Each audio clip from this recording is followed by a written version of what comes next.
안녕하세요. 윤희의 책, 윤희입니다. 오늘은 문순태 작가의 문신의 땅으로 함께합니다. 문순태 작가는 1939년 전북 담양 출생입니다. 작가는 1973년 한국문학 신인상에 백제의 미소가 당선되어 등단합니다. 주요 작품으로는 징소리, 흑산도 갈매기, 걸어서 하늘까지, 타오르는 강 등이 있습니다. 오늘 함께할 단편 문신의 땅은 우리나라의 비극적인 역사의 한 단면을 가련한 여연을 통해 보여줍니다. 문순태 작가의 문신의 땅 함께합니다. 오늘도 저는 여러분의 평온한 하루와 하루 끝에 깊은 잠을 소망합니다. 구독과 좋아요 그리고 알림 설정으로 응원해주세요. 문신의 땅 문순태 1. 베드로야, 지금 몇 시나 되었느냐? 노 마리아가 검둥이 아들에게 물었다. 그녀는 해가 떨어지고 날이 어두워지기를 기다리고 있었다. 아침부터 해가 지기만을 기다리고 있었던 것이다. 그녀는 여러 차례 방문을 열고 토마루에 내려와 해가 움직이는 것을 쳐다보곤 하였다. 해가 기우는 것을 바라볼 때마다 들물 때의 바다처럼 설레임의 충만감에 사로잡혔다. 참으로 오랜만에 느껴보는 설레임이었다. 그녀는 황홀하기까지 하였다. 점심을 먹은 후로 벌써 5번째 물으셨어요. 그래, 안다. 지금이 몇 시냐? 3시 반이어요. 이제는 30분 만에 물으시는군요. 왜 이리도 해가 기냐? 노 마리아는 거울 앞에 앉아 콤팩트를 얼굴에 토닥거리며 짜증스럽게 퉁겨댔다. 그녀는 아침부터 줄곧 거울 앞에만 앉아 있었다. 베드로는 어머니가 거울 앞에 앉아 화장하는 모습을 오랜만에 보게 되자 어렸을 때의 기억이 살아나면서 갑자기 불안한 생각이 들었다. 어머니는 짙게 화장을 하고 나가는 날 밤에는 어김없이 미군을 데리고 들어왔고 그때마다 베드로는 어머니의 큰 침대 밑으로 기어들어가 숨을 죽여야만 했었다. 기대는 너무 갖지 마셔요. 어머니는 옛날에 병원에만 다녀오시면 실망이 너무 커서 밤새 내에 우시곤 하셨잖아요. 베드로는 어머니가 아침부터 화장을 하고 날이 어두워지기를 기다리는 까닭을 잘 알고 있었다. 어머니는 산동네에 나와 있는 무료 진료 봉사단원을 만나 자신의 상처를 수술할 수 있는지 알아보고 싶어 한 것이었다. 그녀는 한사코 싫다는 것을 베드로가 설득을 하여 결심한 것이었다. 베드로는 어머니의 고통이 무엇인지 알고 있었다. 이번이 마지막이다. 에미는 더러운 이 몸뚱이를 아무에게도 보이지 않겠다고 결심한 지가 이미 옛날이었다만 네 말을 듣고 이번에 마지막으로.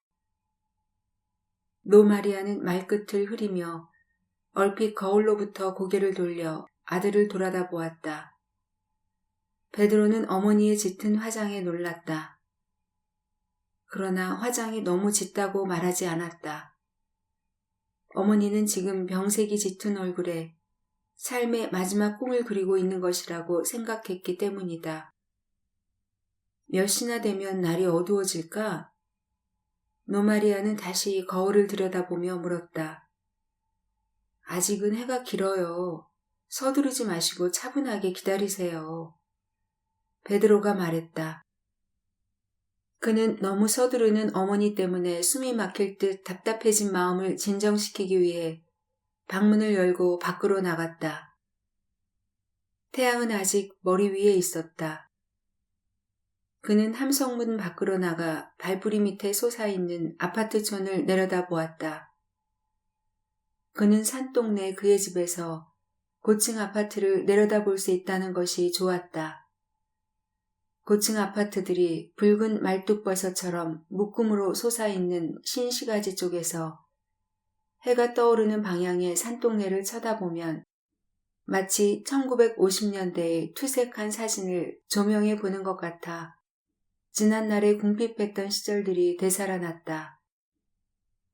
성장과 번영의 퇴락한 그늘처럼 느껴지는 이 산동네를 바라보는 사람들은 누구나 자신들의 과거를 떠올리며 우울해지기 마련이었다. 그것은 참으로 되돌아보고 싶지 않은 과거의 상흔처럼 보였다.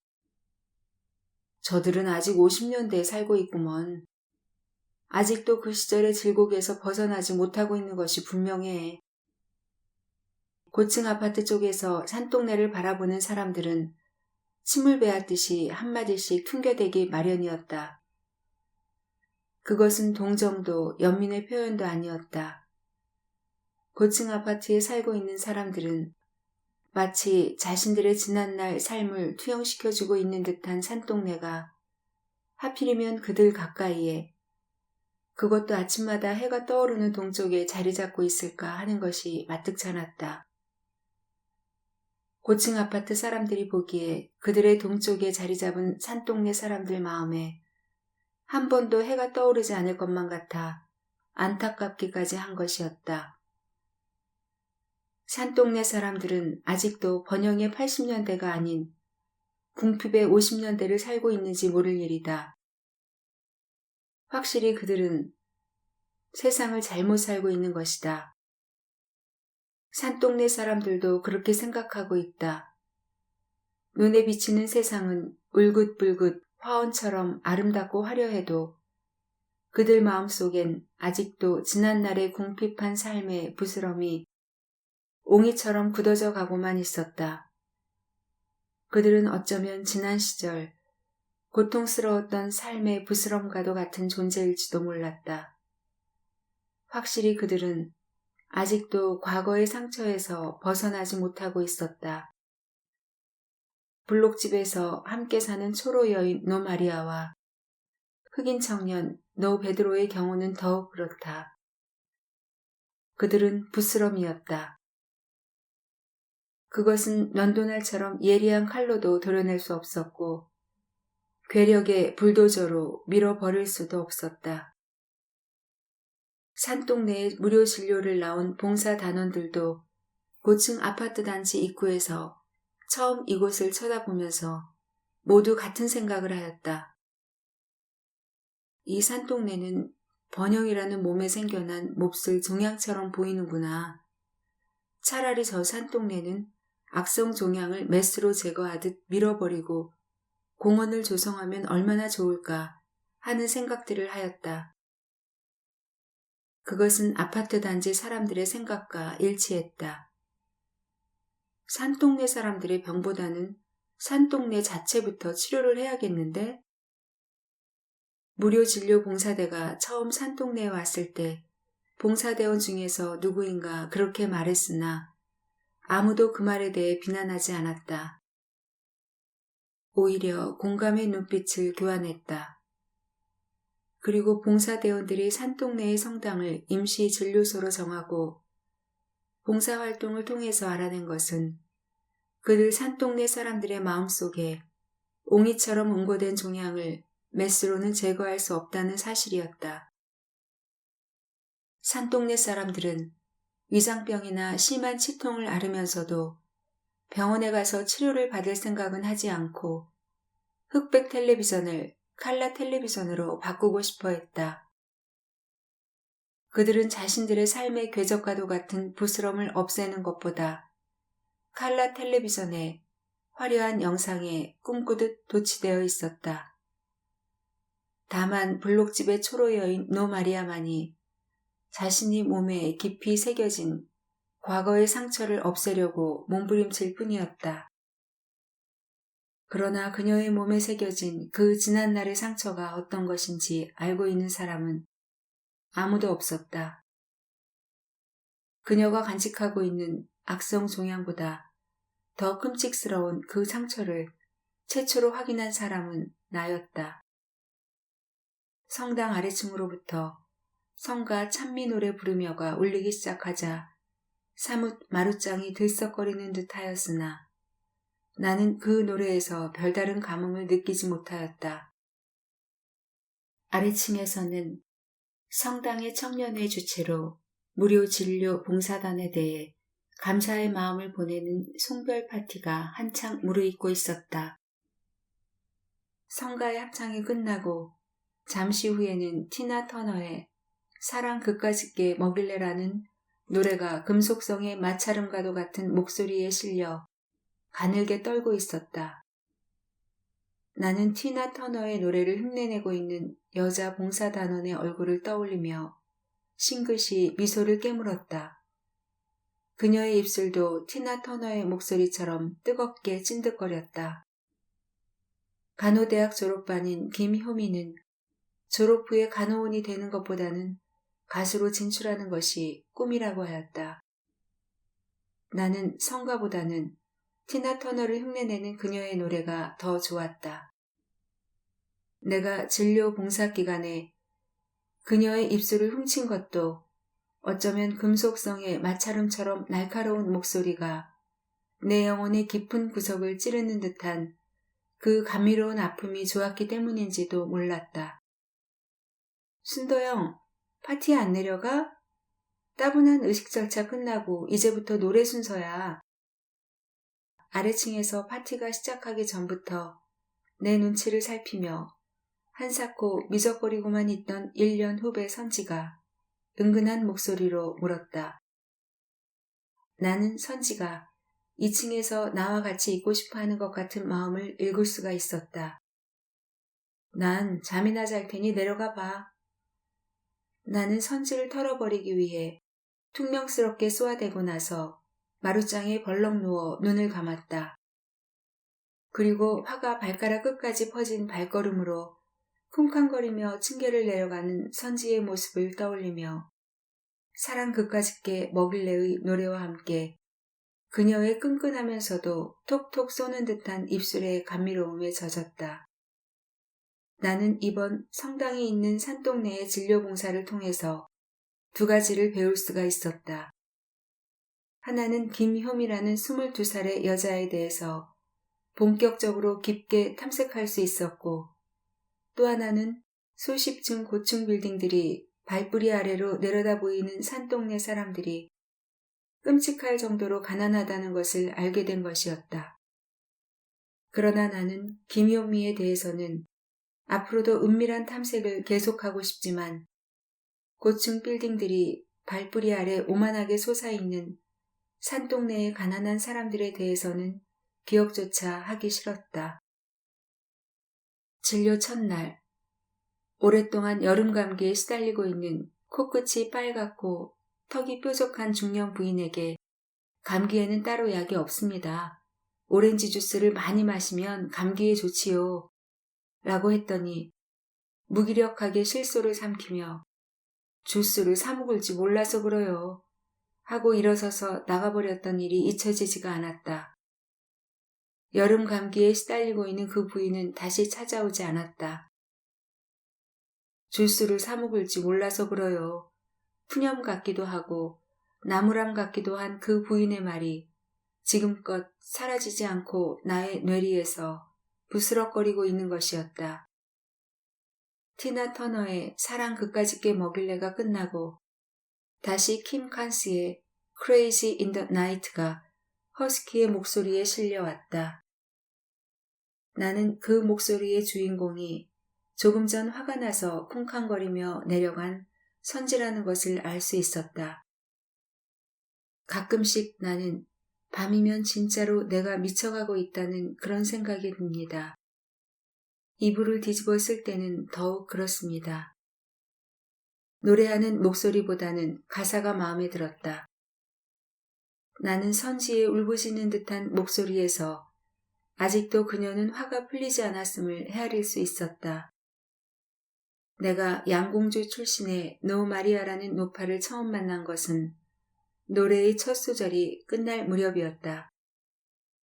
아래층에서 한창 송별 파티가 무르익고 있을 때 나 혼자 짜증스러운 기분으로 누워있던 2층으로 슬그머니 올라온 노 마리아는 궁색해 보일 만큼 깡마른 체구에 어울리지 않게 키가 커 보였다. 그녀를 처음 본 나는 마치 유령을 대하듯 천천히 몸을 일으켜 화장을 너무 짙게 한 탓인지 전혀 환자 같지 않은 그녀를 멀뚱하게 쳐다보고만 있었다. 그녀는 몸에 꽂긴 회색 바지에 훌렁한 자줏빛 블라우스를 걸치고 부끄럼 많은 얼굴로 지식거리며 내게 다가왔다. 어디 아프십니까? 나는 약간 긴장한 눈빛으로 그녀를 보며 물었다. 아픈 데는 없어요. 쉬는 약간 너무 늦하고 예수는 조금 못되어 보이는 그녀는 부끄럼 많은 여자들처럼 몸을 똑바로 가누지를 못하고 불안하게 휘청거리는 듯한 몸짓을 하면서 무슨 비밀을 털어놓기라도 하는 눈빛으로 나를 보면서 대답했다. 그럼 무슨 일로 오셨습니까? 나는 산동네에서 열흘간이나 진료봉사를 하는 동안 한 번도 본 적이 없는 낯설고 조금은 비극적인 분위기로 음음하게 가라앉은 모습의 그녀를 기분 나쁜 얼굴로 경계를 하며 다시 물었다. 수술을 할 수 있을지. 궁핍해 보이면서도 삶의 쓴맛과 단맛을 모두 맛봐버린 듯 조금은 초연하게 지나온 과거의 궤적에 얽매이지 않은 그녀의 모습에서 나는 이상하게 거부감을 느꼈다. 수술이라뇨? 어디가 아프신데요? 나는 달갑지 않은 목소리로 짜증스럽게 물었다. 우리 집에 함께 가서 수술을 할 수 있는지 한번 봐주셔요. 그녀는 나이로 따지면 아들뻘도 더 되는 내게 깍듯하게 경어를 쓰며 죄 지은 사람처럼 지식거렸다. 나는 그녀의 집까지 따라가 볼 생각으로 일어섰다. 가운을 입고 가시지요. 내가 반팔 티셔츠 바람으로 따라 나서려고 하자 옷걸이에서 머키로크롬 냄새가 풍기는 흰 가운을 집어내밀며 말하는 그녀는 처음으로 어색하게 웃어 보였다. 나는 그 가운이 여자 봉사대원 것이라는 것을 말하고 마루방 구석에 포를 풀어던진 휴지처럼 꾸적꾸적하게 구겨져 팽개쳐 있는 내 가운을 집어들고 그녀보다 먼저 층계를 내려갔다. 노 마리아의 집은 성당 뒤 모래 벽돌담을 돌아 한참을 위로 올라가서 정수탑 근처에 있는 2칸짜리 움막이었다. 산동네 위 노 마리아의 집 가까이 이를수록 발뿌리 아래 빌딩들이 오만하게 솟아있는 도시의 불빛은 더욱 찬란하게 흐느적거렸다. 어둠이 덮인 산동네 위에서 내려다 보이는 도시의 불빛은 마치 사랑 그까짓게 먹일래나 밤의 정열 같은 미국의 팝송처럼 화려하고 감미롭게만 보였다. 누가 어디가 아픕니까? 나는 어둡고 가파른 산동네의 밤길을 추어 오르면서 물었다. 나는 노 마리아가 자꾸만 산동네 위로 올라가자 불안해졌던 것이다.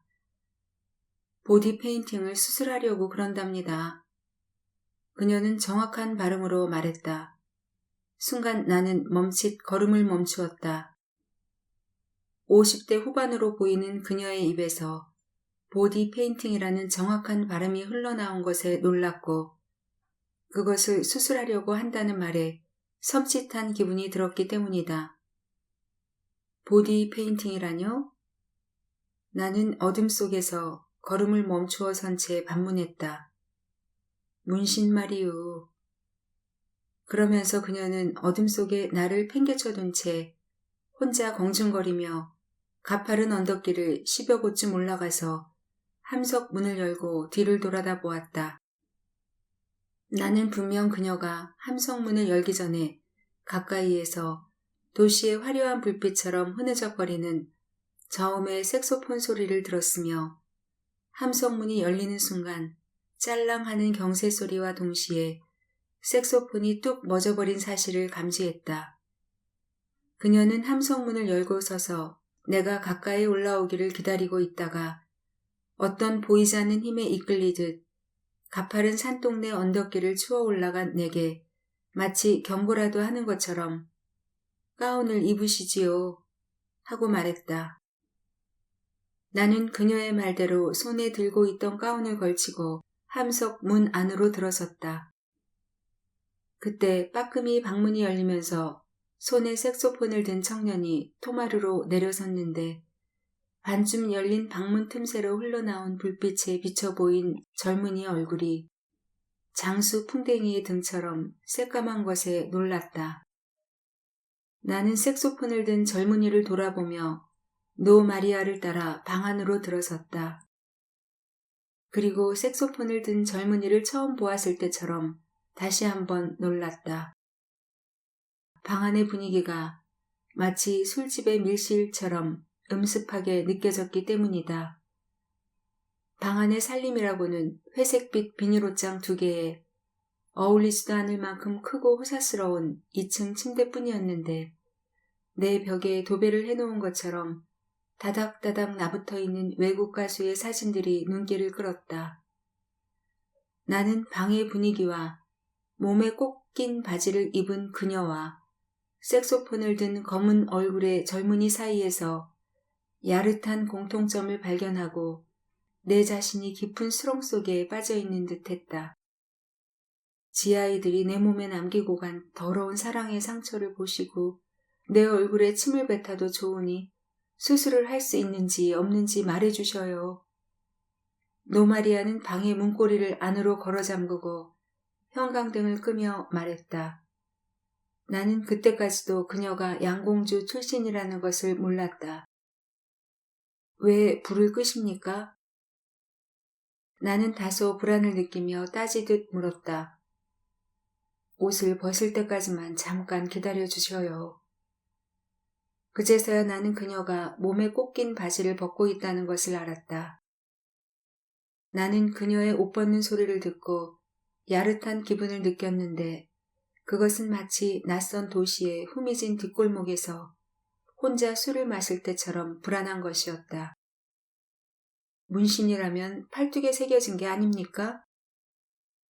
지아이들은 팔뚝 같은 데다 더러운 사랑의 흔적을 남기지 않는답니다. 내가 묻고 노 마리아가 대답했다. 그리고 이내 불이 다시 켜졌다. 그녀는 훌렁한 스커트와 소매가 짧은 블라우스로 바꿔 입고 있었다. 선배들이 굶어 죽는 한이 있어도 문신을 남겨서는 안 된다고 충고를 했지요. 그치만 지아이들은 거의 문신을 원했어요. 한 번도 자기 여자를 가져보지 못한 불쌍한 지아이들일수록 한사코 문신을 원했다고요. 그러면서 노마리아는 헐겁게 느껴지는 물빛 블라우스 자락을 걷어올려 왼쪽 젖가슴의 횡격막 아래 철쭉꽃잎 크기만한 하트 앤 에로우의 심장을 뚫는 화살 표시 문신을 보여주었다. 짙고 거푸른 남청 빛깔의 문신은 어두운 불빛 아래서 선명하게 출렁였다. 그녀의 왼쪽 젖가슴에 새겨진 문신을 보는 순간 흑인 병사의 커다란 분화가 머릿속에 찍혀왔다. 순간 나는 그녀의 젖가슴에 가래침을 칵 베앗아주고 싶었다. 노마리아는 다시 오른쪽 젖가슴에 문신을 보여주었는데 그건 역시 하트 앤 에로우의 심장을 관통한 화살 표시로 왼쪽 것보다는 살쪽 부분이 날카롭고 뚜렷했다. 내 심장이 진짜 화살에 꽂혀있는 기분이랍니다. 그녀는 한숨을 섞어 말하고 나서 블라우스를 내리고 스커트에 허리를 풀었다. 그리고 명치 끝에서 배꼽 사이에 영문으로 러브라고 새겨진 문신을 보여주었다. 스커트의 허리춤을 조금 내리자 배꼽 바로 밑에 젖가슴의 것보다 2배쯤 크고 선명한 하트 앤 에로우의 화살 표시와 함께 TT라는 영문 사인까지 새겨져 있었다. 나는 노마리아의 배꼽 아래에 새겨진 문신을 자세히 들여다볼 수가 없었다.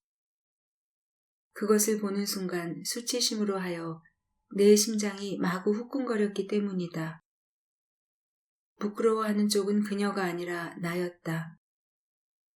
나는 순간 그녀 대신에 오히려 내가 더 수치심을 느끼고 있다는 사실에 화가 치밀어 올랐으며 그것은 곧 그녀에 대한 멸시와 증오로 변했다. 그녀는 천천히 스커트에 허리춤을 올리면서 나를 보았는데 나는 한사코 그녀의 안개처럼 출렁이는 시선을 피했다. 그녀는 다시 두 다리를 길게 뻗고 스커트 자락을 사타구니가 보일 정도로 아슬아슬한 부위까지 올렸다. 불거웃이 새까만 불두덩 양쪽에도 두 넓적다리의 안쪽에도 문신이 꿈틀거렸다. 두 겹, 세 겹으로 하튼 에로우가 겹쳐 있었으며 여기저기에 영문 사인으로 살결이 얼룩졌다. 양쪽 엉덩이에도 십자가와 하트의 화살에 꽂힌 게 있지만 그것은 보여줄 수가 없네요. 노 마리아는 가랑이를 쩍 벌리고 스커트를 걷어올린 채 말했다.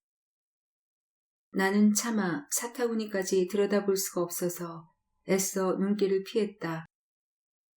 그녀의 몸뚱이는 온통 미군 병사들이 일시적 소유의 기념으로 새겨놓은 문신으로 덮여 있었다. 그녀의 몸뚱이 전체가 하나의 커다란 문신으로 보였다. 그녀가 나를 보고 웃으며 말을 하고 있는 것조차도 문신의 한 부분이 움직이는 것처럼 느껴졌다. 나는 그런 노 마리아가 마치 온몸에 아름다운 무늬가 있는 커다란 비단구렁이처럼 역겹고 징그럽게 느껴져 마주 앉아 있기조차 싫었다. 더욱이 문신의 사인이 우리 글이 아니고 영문이라는 점이 더 역겨웠다. 이런 문신은 피부과나 성형외과에서 수술을 해야 하는데 저는 안과입니다. 그러나 피부과나 성형외과 선배 의사들한테 부탁해 보겠습니다. 나는 그녀의 눈길을 피하면서 인사치레로 말했다. 기실 나는 빨리 그녀의 문신처럼 침침하게 느껴진 방에서 나가고 싶은 생각뿐이었다. 좀 도와주십시오. 이 더러운 상처를 안고 땅에 묻히고 싶지 않아요. 나는 이 더러운 과거의 상처 때문에 목욕탕에도 못 간답니다. 이건 정말 내 인생의 더럽고 고통스러운 흔적이지요. 이제 살 날도 얼마 남지 않은 것 같은데 나는 죽음보다는 이 더러운 과거의 흔적과 함께 땅에 묻히게 될 것이 더 두렵답니다. 내가 죽었을 때 내 시신을 씻게 될 사람들이 이 문신을 보면 뭐라고 하겠어요. 이 문신을 지우지 못하고 죽으면 나는 저 세상에 가서도 수많은 지하의 놈들한테 시달리게 될 것만 같다니까요. 난 죽은 영혼이라도 한 남자, 그것도 우리나라 남자의 정숙한 아내가 되는 것이 소원이랍니다. 그러면서 그녀는 회색빛의 낡은 비닐 옷장에서 끈이 길다란 핸드백을 꺼내더니 $10짜리 미화 10장을 내 앞에 내밀었다. 내가 갖고 있는 돈이라고는 이것뿐이라오. 제발 무료 수술을 받을 수 있게 좀 도와주시오. 그녀는 한사코 내 손에 달러를 쥐어주며 사정을 하였다. 그때 그녀는 처음으로 자신의 호적 이름이 노필순이며 기지촌에 들어가 살게 되면서 마리아라고 불리우게 되었는데 1년 전 산동네 성당의 신부님으로부터 마리아라는 본명으로 영세를 받은 후 산동네 사람들이 마리아라고 부르고 있다는 것을 말해주었다. 그리고 그녀는 양공주가 되기 전 남편에게서 낳은 황색 피부의 아들과 영세명이 베드로인 흑인 아들이 있는데 황색 피부의 아들은 철이 들자 집을 나가버렸고 검둥이 아들과 함께 살고 있다고 하였다. 검둥이를 낳고 얼마나 울었는지 몰라요. 그런데 지금은 그놈이 효자 노릇을 한답니다. 우리 검둥이 베드로가 야간업소에서 색소폰을 불어 이 애미를 먹여 살리죠. 그리고 이 애미의 문신을 지우라고 한 것도 그놈이라오. 노 마리아는 사타구니의 문신을 보여주었던 것처럼 자신의 모든 삶에 대해 부끄러움 없이 비밀을 까발렸다. 그러나 그녀의 어떤 간절한 말도 멸시와 수치심으로 굳어진 내 마음을 흔들어 놓지는 못했다. 늙은 노 마리아는 마땅히 자신의 상처를 수치로 안고 죽을 때까지 고통을 느끼며 살아야 할 것이라고 생각했다. 나는 그녀에 대해 털끝만큼의 동정심도 느낄 수가 없었다. 나는 노마리아가 커피를 끓여준 것조차도 불결하게 생각되어 입에 대지 않았다. 그녀가 한사코 쥐어주는 미국 지폐를 뿌리치고 언덕길을 더듬어 성당으로 내려오면서 나는 몇 번이고 어둠을 향해 침을 뱉었다. 성당으로 돌아왔을 땐 송별 파티가 끝나고 봉사단원과 성당의 청년회 간부들이 신부님을 중심으로 둘러앉아 담소를 나누고 있었다. 나는 그들에게 노마리아에 대한 이야기를 하지 않았다. 그녀의 이야기를 입에 담기조차 불결하게 느껴진 것이었다. 그 후로 나는 노마리아를 잊고 지내왔다. 2. 애미 걱정 말고 어서 업소에 나가거라. 노마리아는 자리에 누워 있으면서도 자신의 병 때문에 이틀째나 업소에 나가지 않고 있는 아들 베드로가 걱정이 되었다. 그녀가 알아눕기 시작한 것이 벌써 2달이 넘었다. 처음 얼마 동안은 감기 증세로 미열에 머리가 지끈거리고 밥맛이 모래를 씹는 것처럼 구미가 뚝 떨어지면서 혀끝이 마른 잎보다 더 깔깔해지더니 먹는 족족 토하고 말았다. 당사자인 노마리아도 병세를 지켜봐온 아들 베드로도 그 병이 심상치 않음을 알고 있었다. 노마리아는 자신이 죽을 병에 걸려 조금씩 죽어가고 있다는 것을 의식했다. 이러지 말고 병원에 가서 진찰을 받아봅시다. 베드로는 전깃줄처럼 핏줄이 붉어진 어머니의 손목을 붙잡고 울먹이는 말로 사정을 했다. 그러나 노마리아는 죽어도 병원에는 가지 않겠다고 막무가내다. 베드로는 어머니가 병원에 가기를 두려워하는 이유를 잘 알고 있었다. 의사에게 문신으로 얼룩진 자신의 몸뚱이를 보이고 싶지 않은 것이었다. 이 애미는 이제 아무에게도 이 몸뚱이를 베이고 싶지 않단다. 그냥 이대로 죽고 싶구나. 그러면서 그녀는 아들에게 자기가 죽거든 꼭 화장을 해달라고 부탁했다. 베드로, 네가 걱정이다. 네가 어렸을 때 양자로 입적시켜 미국으로 보내지 못했던 것이 이렇게 후회가 클 줄은 몰랐구나. 노마리아는 검둥이 베드로를 혼자 남겨둔 채 죽는 것이 또 한 번 죄를 짓는 것처럼 마음이 아팠다. 그것은 그녀 자신의 몸에 얼룩져 있는 문신 다음으로 큰 아픔이었다. 내가 어머니 곁을 떠나지 않으려고 했잖아요. 어머니가 나를 양자로 미국에 보내려고 했을 때 얼마나 울었는지 아셔요? 그래도 그때 너를 미국으로 보냈어야 했다. 네가 미국으로 갔더라면 망기놈이 애미를 마다하고 뛰쳐나가지 않았을지도. 노마리아는 베드로보다 5살이나 위인 첫 남편의 소생, 망기를 떠올리며 눈물을 삼켰다. 9살 때 어머니에게서 뛰쳐나가 버린 망기는 3년 후 얼핏 모습을 나타냈을 뿐 20년이 넘도록 아직 소식이 없는 것이었다. 또 망기형 생각을 하시는구만. 아냐, 그놈은 내 자식이 아니다. 내 자식은 베드로 너뿐이야. 너도 애미의 속마음을 알고 있지 않으냐? 알고 있고 말고요. 베드로는 그렇게 대답을 하면서도 어머니의 진정한 속마음은 소식도 없는 망기를 간절하게 찾아 헤매고 있다는 것을 알고 있는 터였다. 그리고 망기가 집을 뛰쳐나간 것은 베드로 자신 때문임도 잘 알고 있었다. 베드로의 기억에 망기가 집을 뛰쳐나가기 전 다만 어머니의 배를 빌어 나았을 뿐 얼굴 색깔부터 다른 그들 형제는 단 한 번도 다정하게 어울려 본 적이 없었던 것 같았다. 망기는 걸핏하면 베드로를 검둥개라고 놀려댔고 어머니가 없을 땐 몸에 멍이 들도록 두들겼으며 집을 나가기 한 달 전쯤에는 4살짜리 베드로를 도시의 중심가에 데리고 가서 버려둔 채 혼자만 돌아오기도 했었다. 만기가 집을 뛰쳐나가게 된 결정적인 동기가 바로 베드로를 도심지에 버려두고 돌아와 버린 일 때문일지도 몰랐다. 그날 어머니는 술에 취해 울면서 베드로를 버리고 혼자서만 돌아온 만기를 온몸에 피멍이 생기도록 매질을 했던 것이다. 그러던 어머니는 만기가 집을 나가자 다시 술에 취해 얼마 전 만기한테 했던 것처럼 마구 욕을 퍼부어대면서 베드로를 빗자루로 두들겨 팼다. 그리고 몇 년 후 만기가 얼핏 모습을 나타냈다가 소리도 없이 사라져 버렸을 때도 어머니는 다시 울면서 베드로에게 매질을 했다. 그 후로도 어머니는 만기 생각을 할 때마다 눈물을 질금거리면서 베드로를 때렸다.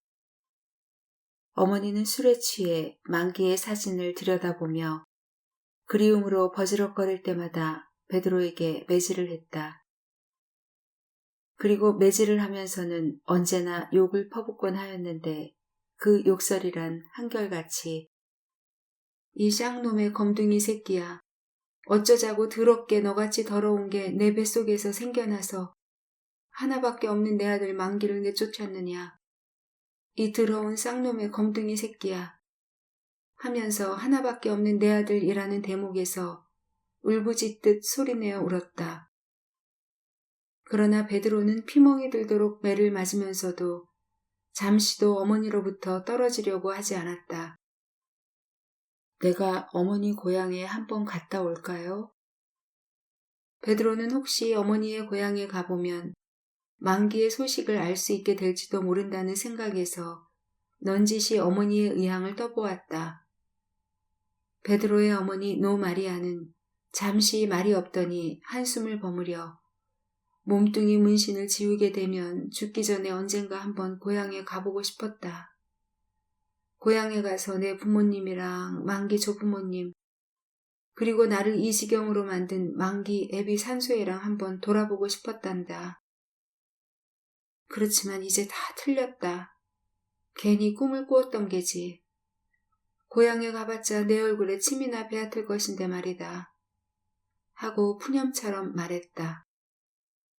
노마리아는 얼마 전 베드로 또래도 안 된 새파랗게 젊은 아이한테 사타구니까지 벌려가면서 몸속의 문신을 보여주었던 것이 온몸이 후끈거리도록 수치스럽고 후회가 되었다. 무료 진료를 해주겠다던 그 새파란 녀석은 그 후에 단 한 번도 소식이 없었다. 내가 고향에 갔다 오겠어요. 거기 가면 혹시 만기형 소식을 알 수 있을지도 모르지 않겠어요? 그 말은 베드로의 진심이었다.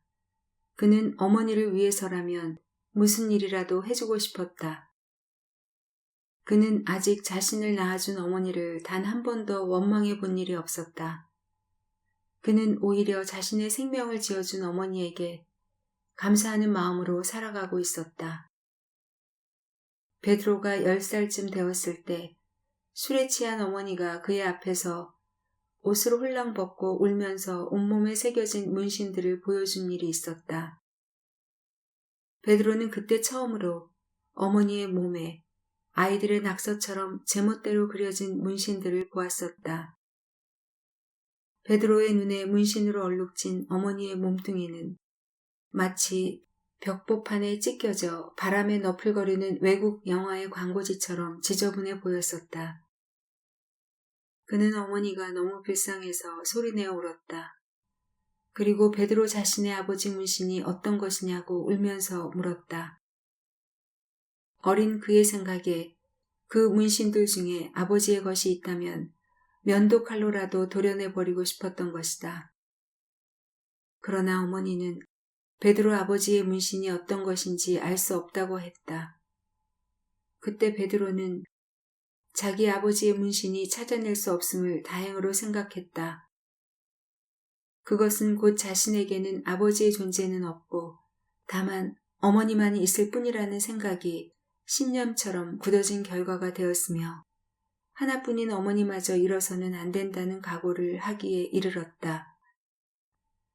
그것 때문에 그는 끝까지 미국행을 거부해왔던 것이다. 베드로는 자신이 미국에 가는 것보다는 어머니를 고향에 단 한 번이라도 돌아갈 수 있게 하고 싶었다. 어머니는 베드로의 야간업소 수입에 의존하고 살기 시작하면서부터 가끔 그에게 고향 이야기를 꺼내곤 하였으며 그때마다 눈빛이 가늘게 떨었다. 노마리아는 아들 베드로가 색소폰을 들고 업소에 나가자 약간 실망하여 혼자 눈물을 훔쳤다. 그녀는 베드로가 그녀의 고향에 갔다 오겠다고 했을 때 겉으로는 한사코 말리는 척하였으나 마음속으로는 은근히 그렇게 해주기를 기대하고 있었다. 베드로가 그녀의 고향에 가서 만기의 소식을 알아왔으면 싶었다. 그러나 베드로가 어머니의 고향에 갔다 오겠다는 말은 다만 버릇처럼 되풀이되었을 뿐이었다. 베드로는 그녀가 조금만 우울한 기색을 보이거나 소식도 없는 만기에 대해서 욕을 퍼부어댈 때마다 어머니의 고향에 갔다 오겠다는 말로 위로를 해준 것이었다. 영리한 베드로는 자신의 그 말이 어머니에게 큰 위로가 되고 있다는 것을 잘 알고 있었다. 노마리아는 방안이 어둠의 끈적끈적한 점액질 속으로 가라앉기 시작하자 형광등을 켠 후에 시체처럼 팔다리를 쭉 뻗고 누워 있었다. 그녀는 요즘 어둠에 대해 두려움을 느끼고 있었다. 그것은 자신이 조금씩 죽어가고 있는 중후라고 생각했다. 그리고 어둠과 죽음에 대한 두려움의 밀도가 커질수록 돌이키고 싶지 않은 자신의 과거가 생생하게 되살아나는 것이었다. 그때마다 몸뚱이에 얼룩진 문신들이 살아나서 벌레들처럼 온몸을 스멀스멀 기어다니는가 하면 그것들이 하트앤에로우의 심장을 뚫은 화살촉과도 같은 날카로운 이빨로 조금씩 그녀의 육신과 영혼을 함께 갉아먹고 있는 듯 싶었다. 노마리아는 자신의 몸에 새겨진 문신들이 때때로 검은 색깔의 징그러운 파충류로 변하여 꿈틀거리고 있는 듯한 기분이 들기도 했다. 흑갈색의 띠무늬로 얼룩진 능구렁이나 목이 널쩍한 코브라, 여러 가지 아름다운 무늬를 가진 비단뱀, 독이 있는 살모사, 몸의 빛깔이 자주 변하며 곰봉 모양의 혀를 가진 카멜레온, 적을 만나면 꼬리를 끊고 도망치는 도마뱀, 꼬리가 긴 장지뱀, 가죽의 질이 제일 좋다는 미국 악어, 북아메리카에 산다는 미국 도롱뇽과 같은 파충류로 변하는가 하면 때로는 다리가 22쌍이나 되는 노랑머리 왕지네, 날개에 비늘로 된 전무늬가 있는 학질 모기, 못이나 늪에 살면서 사람의 살갗에 붙어 피를 빨아먹는 거머리로 변하여 온몸을 기어다니기도 하고 덜어는 살을 뚫고 몸속 깊숙이 들어가 모든 뼈와 근육을 야금야금 갉아먹고 있는 듯 싶었다. 노마리아는 그것들이 살아서 꿈틀거리고 있다는 생각을 할 때마다 그녀의 몸에 더러운 흔적을 남기고 간 지 아이들의 모습이 하나씩 떠올랐다. 그러나 그들의 얼굴은 하나도 확실하지가 않았다. 다만 확실한 것은 색깔이 검은 지아이일수록 깊숙한 몸의 부위에 큰 문신을 남긴 것이었다. 노마리아의 50평생에 확실한 모습으로 기억 속에 살아남은 남자는 만기 아버지 단 한 사람뿐이었다. 만기 아버지 오 치도는 그녀의 피부가 아닌 염통에 벌떡거리는 핏덩이 속에 소금을 뿌리듯 눈으로 볼 수도 없도록 큰 상처를 남긴 사람이었다. 20살의 초롱꽃 같은 나이에 오치도에게 시집을 가서 만기를 낳은 지 4년 만에 6.25를 만나 남편을 잃었다. 남편뿐 아니라 만기를 데리고 친정에 갔다 와 보니 시부모와 남편, 시동생까지 4식구가 몰살을 당하고 말았다. 그녀가 할 수 있었던 일이란 내 가족의 시체를 따로 매장해 주는 것뿐이었다. 집마저 불에 타버려 만기를 끌고 다시 친정에 돌아와 보니 이번에는 친정 피부치라고는 하나밖에 없는 오라비의 죽음이 그녀를 기다리고 있었다. 그녀는 가족들의 죽음을 통해서 육신의 허망함을 새삼스럽게 절감하였고 살아있음의 경이로움이 어떤 것인가 헤아릴 수 있었다. 그녀는 자신의 생애를 통해서 그때처럼 생명에 대한 강한 애착을 느껴본 일이 없었다. 그녀는 소중한 사람들의 죽음을 통해서 비로소 자신의 삶의 가치를 알게 된 셈이었다.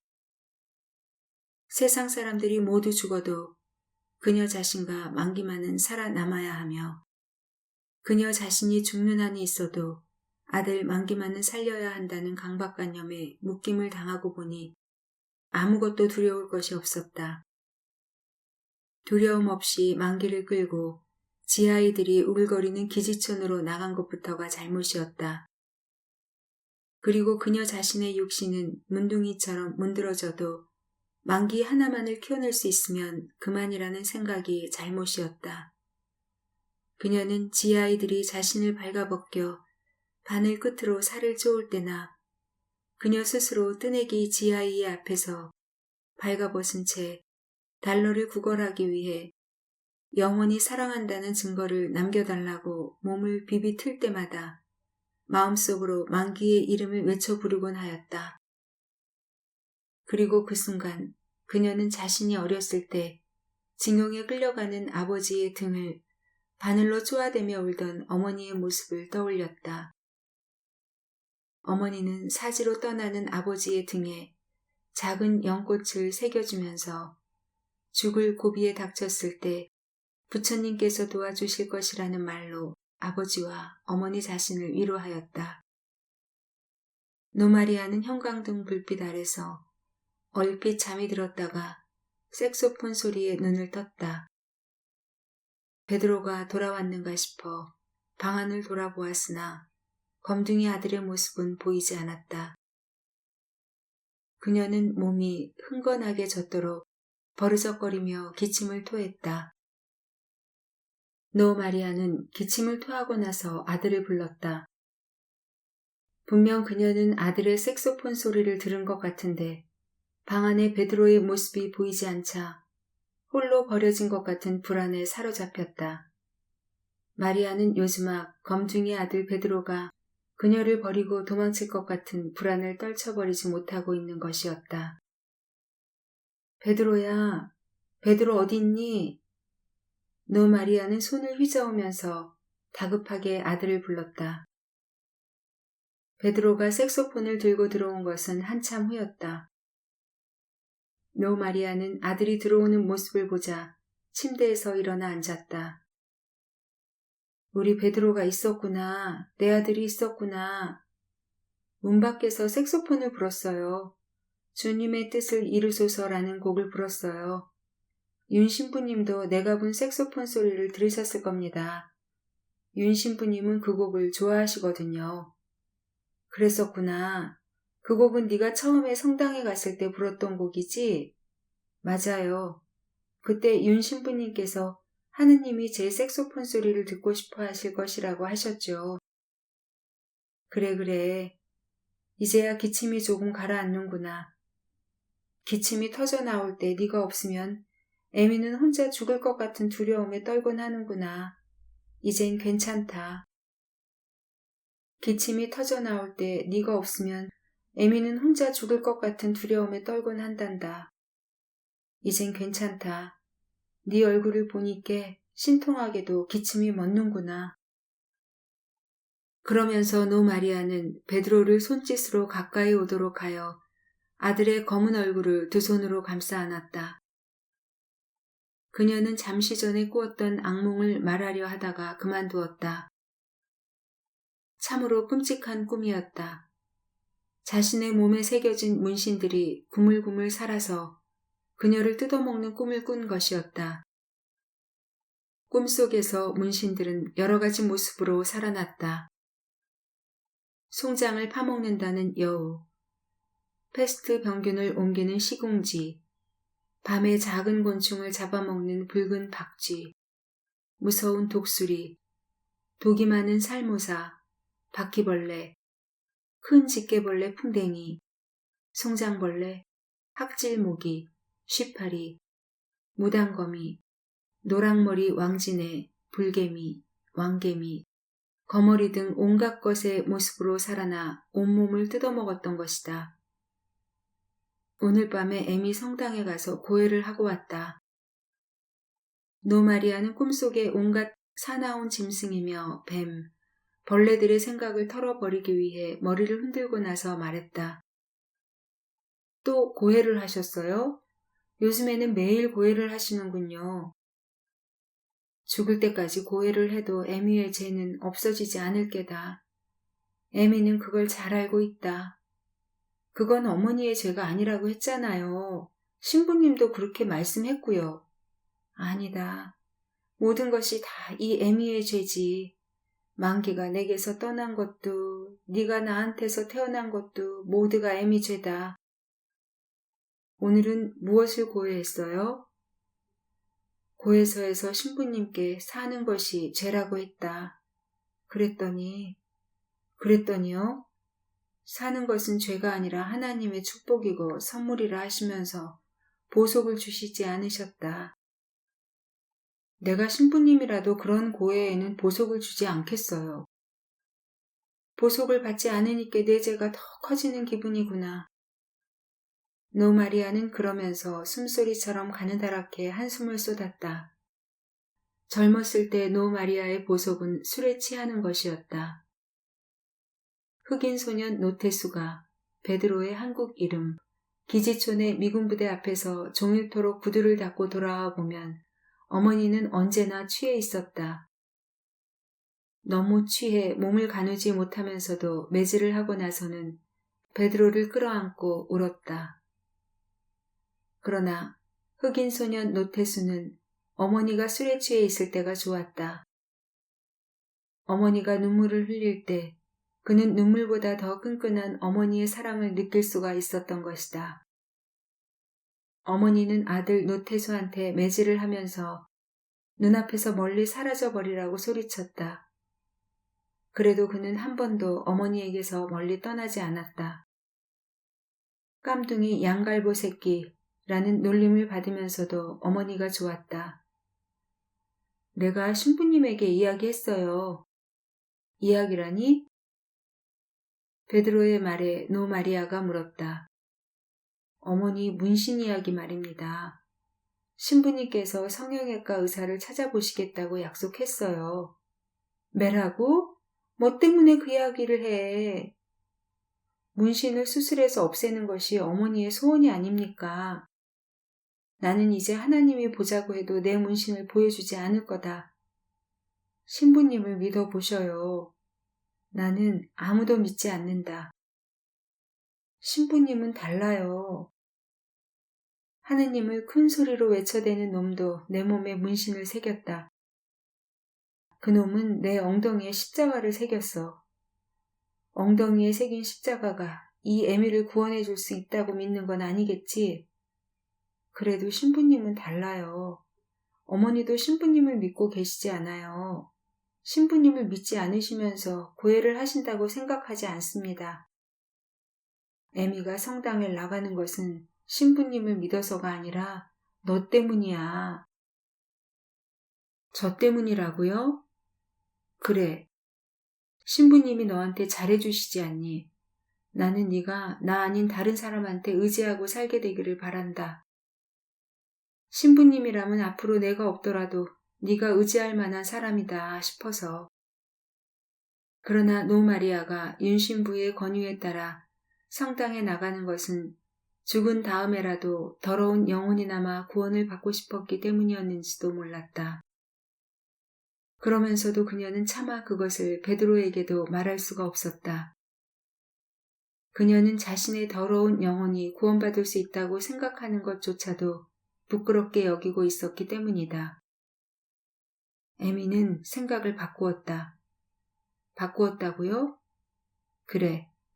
에미는 이제 아무에게도 내 몸뚱이를 보이지 않기로 했다. 그 대신에 에미가 죽거든 화장을 해야 한다. 문신을 지우지 않고 땅에 묻히기는 싫으니까 말이다. 노 마리아는 말을 끝내고 다시 버르적거리며 기침을 쏟았다.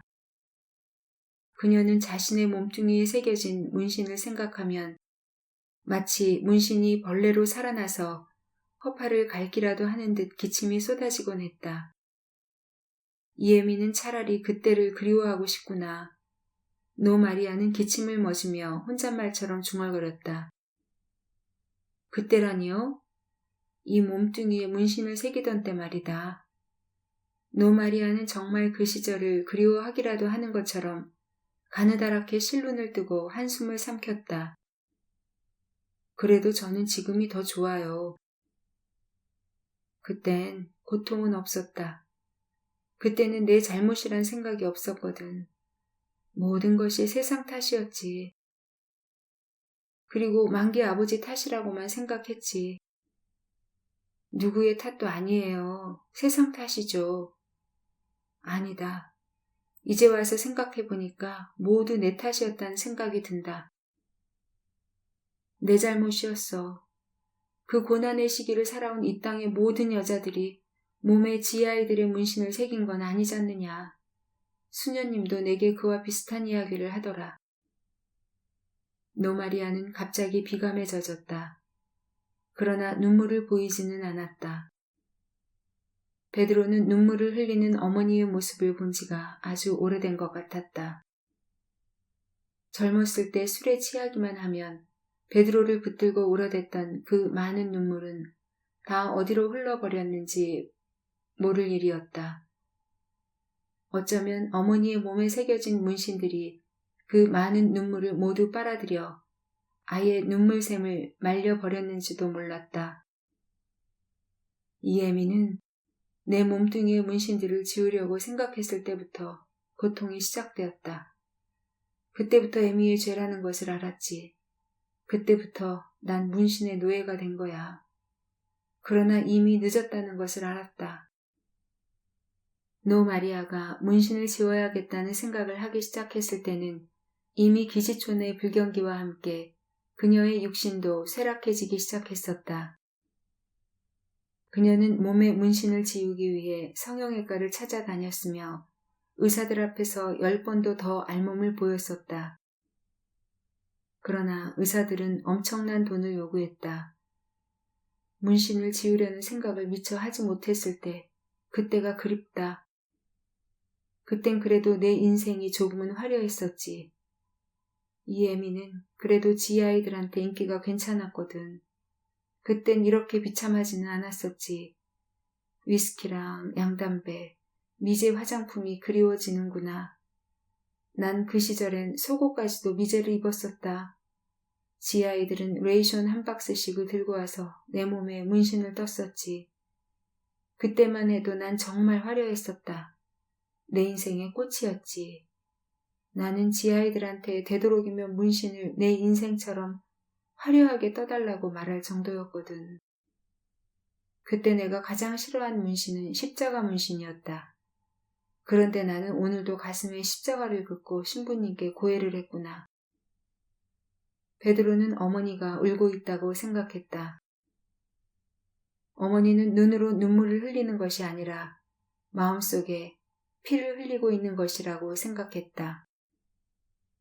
어머니는 기지촌 시절을 그리워하고 있는 것이 아님을 잘 알고 있는 터였다.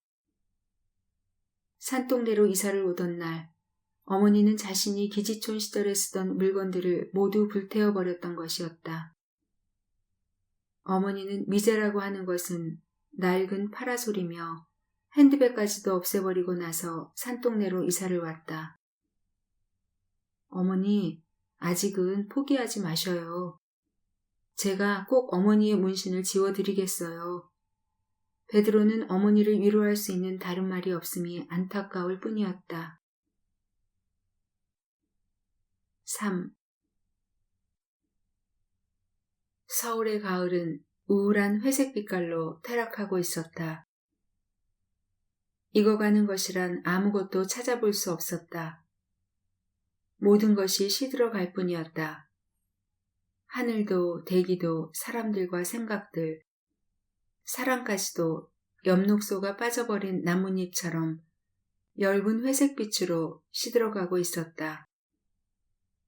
결실을 볼 수 없는 서울의 가을은 추수를 끝낸 초겨울의 들판이나 아무도 사랑할 줄 모르는 비정한 사람의 가슴처럼 황량하기만 했다. 서울의 계절은 어느덧 여름과 겨울만이 남아있게 된 듯 싶었다. 봄과 가을은 텔레비전의 화면을 통해서나 희미하게 느낄 뿐이었다. 까슬까슬한 회색 빛깔의 가을 햇살이 창 유리를 핥아댈 무렵에야 잠에서 깨어난 나는 아파트 12층의 동쪽 침실 창 옆에 서서 산동네를 건너다 보았다. 4학년의 마지막 시험이 끝난 터라 마음 놓고 늦잠을 잔 것이었다. 산동네를 건너다 보는 순간 갑자기 조갈증으로 목구멍 안이 후끈거렸기 때문에 거실로 나가며 어머니를 불렀다. 어머니 대신 시골에서 상경한 지 며칠 안 된 할머니가 거실에서 모습을 나타냈다. 나는 할머니가 집에 와 있다는 것조차 깜빡 잊고 떠름한 눈길로 다소 낯설게 느껴지는 할머니를 바라보았다. 애미는 외출하고 없는디 왜 찾는겨?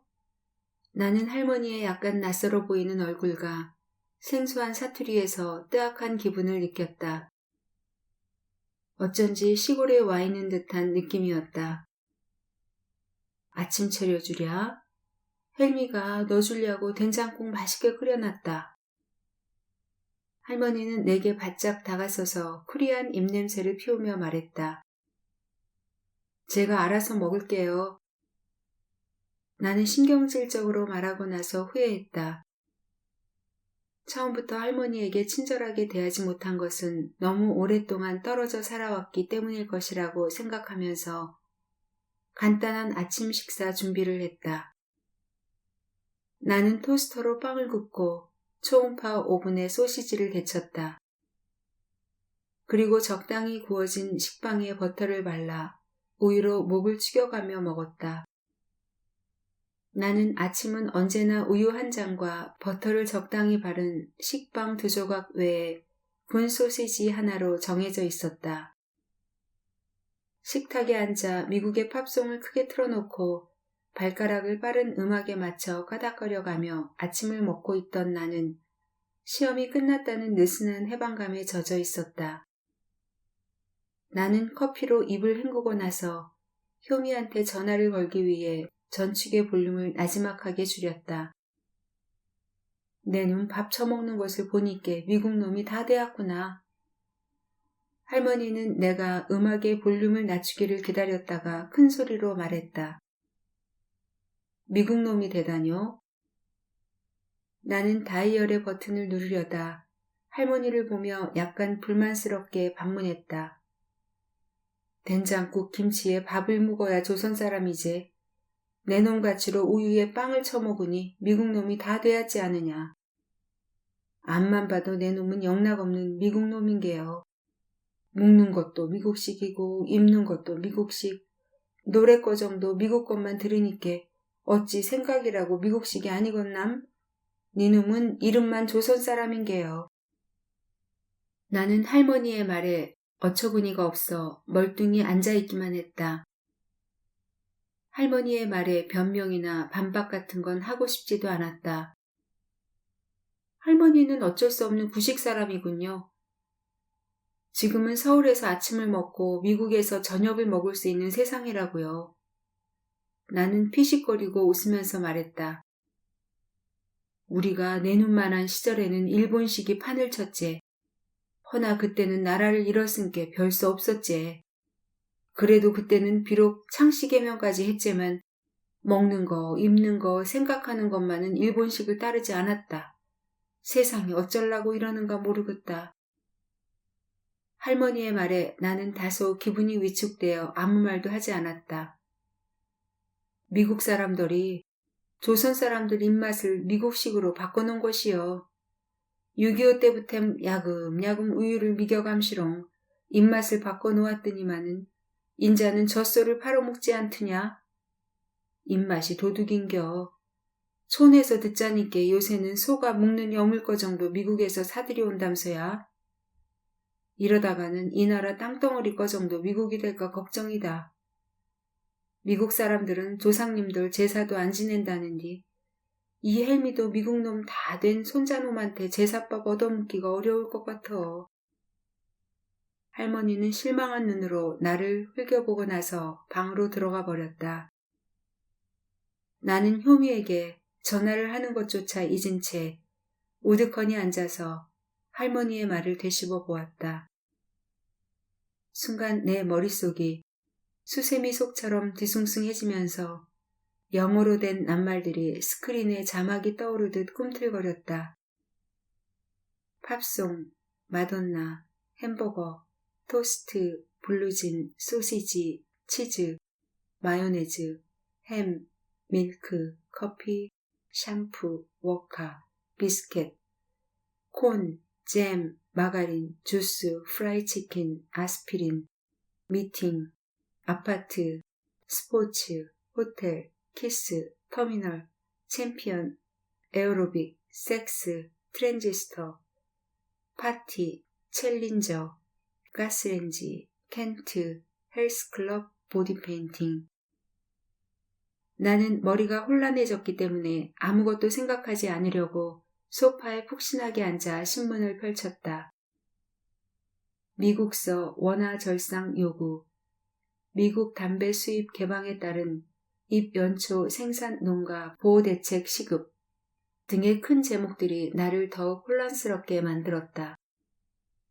한미군사위원회, 팀스피리트 훈련 계속 실시 합의, 와인버거 미 국방, 한국민이 원하는 한 미군 계속 주둔할터, 한미안보협의회, 주한미군 대폭 증강 합의, 북한 한미안보협의회를 비난, 한반도 유사시 주일 주 필리핀 미공군 동원 등 신문에는 한국과 미국의 관계에 대한 기사들로 가득 차 있었다. 우리들에게 미국의 존재는 무엇인가? 나는 이런 생각을 하기에 이르렀다. 나에게 미국은 무엇인가? 나와 미국과의 관계는 너무 막연한 것이었다. 미국 영화는 언제나 즐거움을 주었고 미국 팝송은 흥겨움을, 햄버거와 소시지와 버터와 우유는 충분한 영양분을 제공해 주었다. 그리고 언젠가는 가능하다면 미국에 유학을 가고 싶기도 했다. 그런데 이제 와서 새삼스럽게 나의 몸과 정신 속에 끈끈하게 스며든 미국적인 것에 대해 생각하게 된 연유가 무엇일까? 너는 이제 미국 놈이 다 되었다고 한 할머니의 나무람 때문일까? 나는 아직 나 자신이 미국과 싸워서 이겨야 한다는 생각을 해본 적이 단 한 번도 없었다. 언젠가 모 재벌의 총수가 지금까지 역사적으로 보아 미국하고 싸워 패한 나라는 미국을 능가하는 부국이 되었고 승리한 나라는 망하거나 가난한 나라가 되었습니다. 예를 들어 미국한테 패한 이탈리아나 독일, 일본 같은 나라는 오늘날 부국이 되었지만 미국한테 승리한 월남은 망하지 않았습니까? 그러니 우리도 미국하고 싸워서 져버립시다. 그러면 우리는 부국이 될 것이 아닙니까? 라고 하여 비난을 받았을 때도 내 입장은 그 재벌 총수의 말과 같이 미국과 싸운다는 생각은 전혀 없었다. 미국은 그동안 한국의 밀에서부터 미사일까지 갓난아기들이 먹는 이유식에서 대학생들이 마셔야 하는 체류탄 가스까지 이익이 될 만한 물건이면 무엇이든지 팔아왔지만 그에 대해서 조금도 언짢은 생각을 하지 않았었다. 얼마 전까지만 해도 나는 PX를 통해 들어온 외설 비디오 테이프를 친구들과 함께 구경하면서 몸달아 했었고 맥도날드 햄버거를 파는 점포가 빨리 문을 열어주었으면 좋겠다는 말을 하지 않았던가. 나는 미국 사람들이 주식, 증권, 부동산, 금융업, 보험업, 할부 신용업, 보호사업, 의료업, 흥행업, 요식업, 저작권, 컴퓨터의 소프트웨어 등까지도 한국을 상대로 장사를 하려고 한다면서 미국을 비난하는 사람들의 목소리를 들을 때도 아무런 느낌을 갖지 못했었다. 우리 시절에는 비록 나라를 잃긴 했어도 일본식으로 살아가지는 않았단다. 우리는 게다를 신거나 하우리를 입는 것을 큰 수치로 알았으니께. 쥐어박는 듯한 할머니의 목소리가 내 귓속에서 윙윙거렸다. 그리고 할머니의 그 목소리는 내게 무엇인가를 재촉하고 있는 것 같았다. 내가 지난 여름 산동네의 무료 진료 봉사 때 만났던 노 마리아를 다시 떠올린 것도 따지고 보면 내 머릿속이 미국에 대한 생각으로 뒤숭숭한 가운데 그녀의 온몸을 난도질해 놓은 듯 수치스러운 문신이 버터, 햄버거, 밀크 등의 영어로 된 낱말과 함께 벌레처럼 징그럽게 꿈틀거렸기 때문이다. 순간 노 마리아에 대한 모멸감과 불결한 마음이 사라졌다. 그리고 나에게 미국 놈이 다 되었다고 한 할머니와 수치스러운 문신을 지우지 않고는 차마 이 땅에 묻힐 수 없다면서 그것을 없애달라고 애원하던 늙은 양공주 노 마리아의 얼굴이 자꾸만 겹쳐왔다. 그러나 그때까지만 해도 나는 그녀를 다시 만날 생각은 없었다. 문신을 수술할 수 있는지 알아봐서 연락해주겠다는 약속을 지키지 못한 자책감 때문이 아니라 그녀를 마주 대했을 때 내 쪽에서 수치심을 느끼는 것이 싫어서였다. 따지고 보면 그녀의 문신에 대해 나까지 수치심을 느껴야 할 이유가 없는데도 이상하게 노 마리아를 떠올리면 마치 나 자신이 발가벗은 채 많은 사람들 앞에 서 있는 것처럼 심장이 후끈거리는 것이었다. 내가 산동네의 무료 진료 봉사 이후 노 마리아라는 여자에 대해서 잊고 지내온 것도 어쩌면 그와 같은 수치심을 다시 돌이키고 싶지 않았기 때문인지도 몰랐다. 사실 나는 그동안 노 마리아에 대해서 완전하게 잊고 지내온 것이 아니라 가능하면 잊으려고 노력한 것인지도 몰랐다. 그녀를 만난 이후 나는 거리에서 미군 병사들과 마주칠 때마다 펀듯펀듯 문신으로 얼룩진 그녀의 몸뚱이가 생각났고 그 순간 내 얼굴이 자신도 모르는 순간에 달아오르곤 했다. 오후에 나는 효미를 만나 그녀에게 처음으로 노마리아의 이야기를 꺼냈다. 세상에, 그래 순도영은 그 여자의 속살 깊숙한 곳까지 다 들여다봤단 말이야? 효미는 노마리아의 슬픈 삶의 궤적과도 같은 문신에 대해서 관심을 갖기보다는 내가 늙은 양공주의 알몸을 구경한 것에 대해 조금은 질투를 느끼는 눈빛을 나타내며 쏘아붙였다. 그 여자 말이 내게 마지막으로 그 분신들을 보여준 거라고 했거든. 그런데도 난 약속을 어겼단 말이야. 나는 되도록이면 노 마리아의 상처투성이 몸뚱이를 떠올리지 않으려고 고개를 가볍게 흔들면서 말했다. 수치심과 자책감을 한꺼번에 떨구어 버리기 위한 몸짓이었는지도 몰랐다. 그것 때문에 순도영이 괴로워할 일이 뭐야? 이 땅에 지아이들의 문신을 몸에 지니고 있는 여자가 어디 그 여자뿐이겠어? 효미는 별로 대수롭지 않게 건성으로 말했다. 나는 그런 효미에 대해서 실망을 느꼈다. 같은 이 땅의 여자끼리 어쩌면 그렇게도 냉담할 수가 있느냐는 눈길로 효미를 흘겨보았다. 내가 효미에게 노 마리아의 이야기를 꺼낸 것은 내 대신 효미가 한번 노 마리아를 찾아가서 그처럼 몸뚱이 전체에 얼룩져 있는 문신은 수술하기가 어렵다는 말이라도 전해달라고 부탁을 하고 싶었던 것이다. 아마 그 여자 나를 기다리다 지쳐서 무진장 욕을 하고 있을 거야. 나는 노 마리아의 넓적다리 안쪽에 새겨진 실제 크기만한 남자의 부르뜬 눈을 떠올리며 혼자말로 중얼거렸다. 노 마리아의 말로는 그 부릅뜬 눈을 새긴 지아이는 3개월 동안 계약으로 동거를 하고 귀국할 때 꼭 다시 찾아오겠다면서 눈물까지 보인 순정파였으나 얼굴의 윤곽이 생각나지 않는다고 했다. 순도형, 그따위 칙칙한 이야기 그만할 수 없겠어? 효미는 더 이상 노 마리아에 대한 이야기를 듣고 싶어 하지 않았다.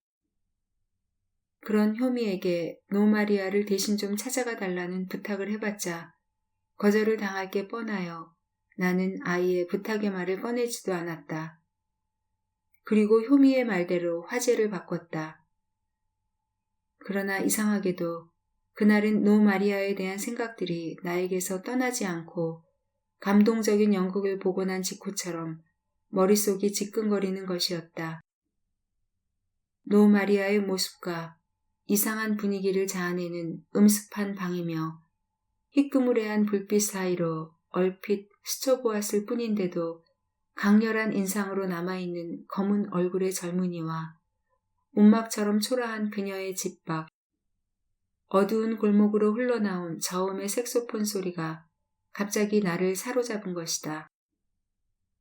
효미와 헤어져 집에 돌아와서도 나는 한동안 우울한 감정에 휘말려 있었다. 그날 저녁 할머니는 다시 식구들이 모여 과일을 깎아먹는 자리에서 나를 겨냥하여 아버지를 나무람하였다. 애비, 너는 어쩌다가 아들 하나 있는 것을 미국 놈으로 맹글고 말았느냐? 할머니의 엉뚱한 다그침에 아버지는 무슨 영문인지조차 몰라 멀뚱멀뚱 나를 바라볼 뿐이었다. 있는 것은 어쩔 수 없다고 치더라도 먹는 것까정 미국식이니 미국 놈이 안 되겠냐? 그러면서 할머니는 당신이 아침에 손수 된장국까지 끓여 손자놈의 밥상을 준비하려는데 빵에 기름덩이를 발라서 우유와 함께 처먹고 말더라고 하였다. 어머니도 참 미국 거 입고 먹는다고 뭐 미국 사람이 되나요? 어머니는 시골 노인이 아무것도 모르고 무슨 뚱단지 같은 소리냐 싶은 표정으로 빈정거리듯 할머니의 말을 받았다. 그건 어머 말이 맞습니다. 지금은 바쁜 세상이라서 편리할 대로 살아야 해요. 아버지도 어머니의 편을 들어주었다. 그러자 할머니는 갑자기 시무룩해져서는 도움을 청하는 눈빛으로 식구들을 둘러보았다. 그러나 아무도 할머니의 편을 들어주는 가족이 없었다. 그런 할머니가 너무 외롭게 느껴졌기 때문에 할머니를 돕고 싶었지만 아무 말도 할 수가 없었다. 나는 아직 한 번도 할머니의 무릎에 앉아서 응석을 부려본 일이 없었다.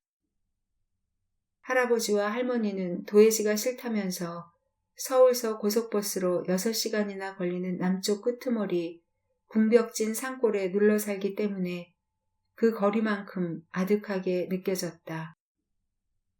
어머니, 요새는 서로들 시 세워서 미국 사람이 되려고 한답니다.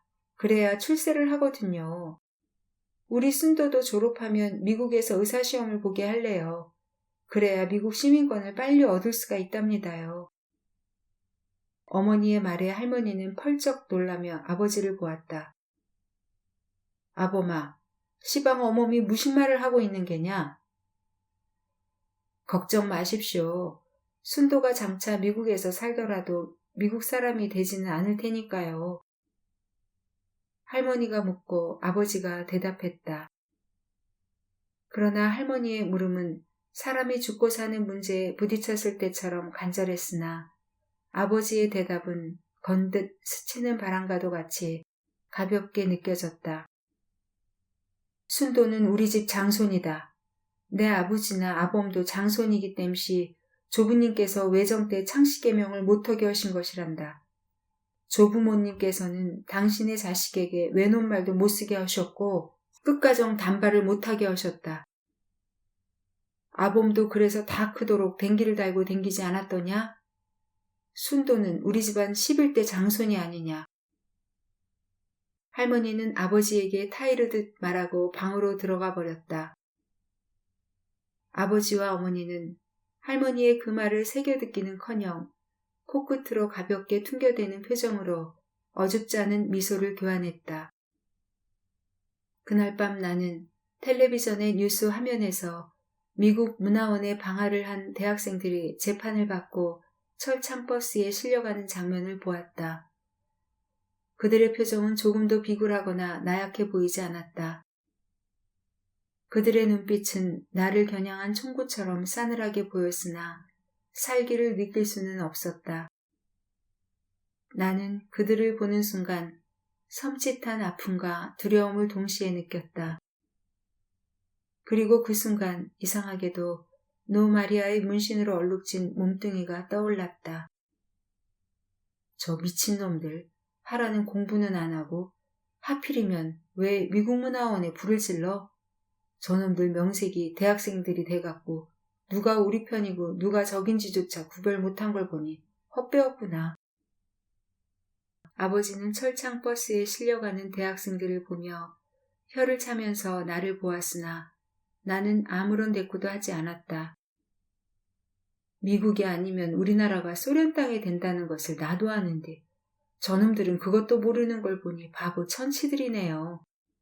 하고 어머니만이 아버지의 말에 맞장구를 쳐주었다. 저런 꼴 배기 싫으니까 순도 너는 꼭 미국 시민권을 얻어서 미국에서 살아야 한다. 어머니는 할머니 들으라는 듯 큰 소리로 외치듯 다시 말했다. 그날 밤 나는 참으로 이상한 꿈을 꾸었다. 꿈속에서 나는 발가벗겨진 몸으로 미국 야전용 침대 위에 사지를 결박당한 채 반듯하게 누워 바늘 끝으로 내 몸을 찌르는 고통을 느꼈다. 내 몸에 문신을 뜨고 있는 사람의 얼굴은 분명하지 않았다.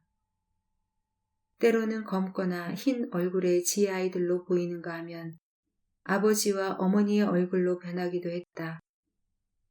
그들은 나의 온몸에 빈틈없이 문신을 뜨고 있었다.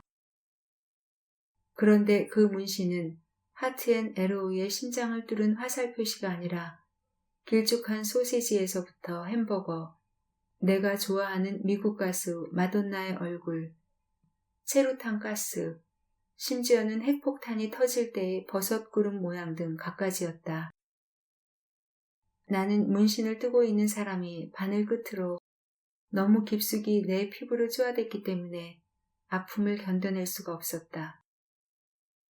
꿈속에서 아픔을 참고 마치 내 장래의 꿈을 내 몸 깊숙이 은밀하게 새기듯 문신을 뜬 나는 자랑스럽게 그것을 부모님에게 보여주었다. 아버지와 어머니는 자신들의 몸에 새겨진 문신을 나에게 보여주었다. 아버지와 어머니가 부끄러움 없이 내게 보여준 문신은 내 몸뚱이에 새겨진 것과는 약간 달랐다. 아버지 어머니의 몸에는 비행기와 성조기가 새겨진 것이었다. 그날 밤 할머니는 나에게 내가 단 한 번도 만나본 적이 없는 할머니의 하나뿐인 여동생에 대한 이야기를 해주었다. 할머니는 3살 아래 동생 이야기를 손자에게 들려주면서 눈물을 보였다.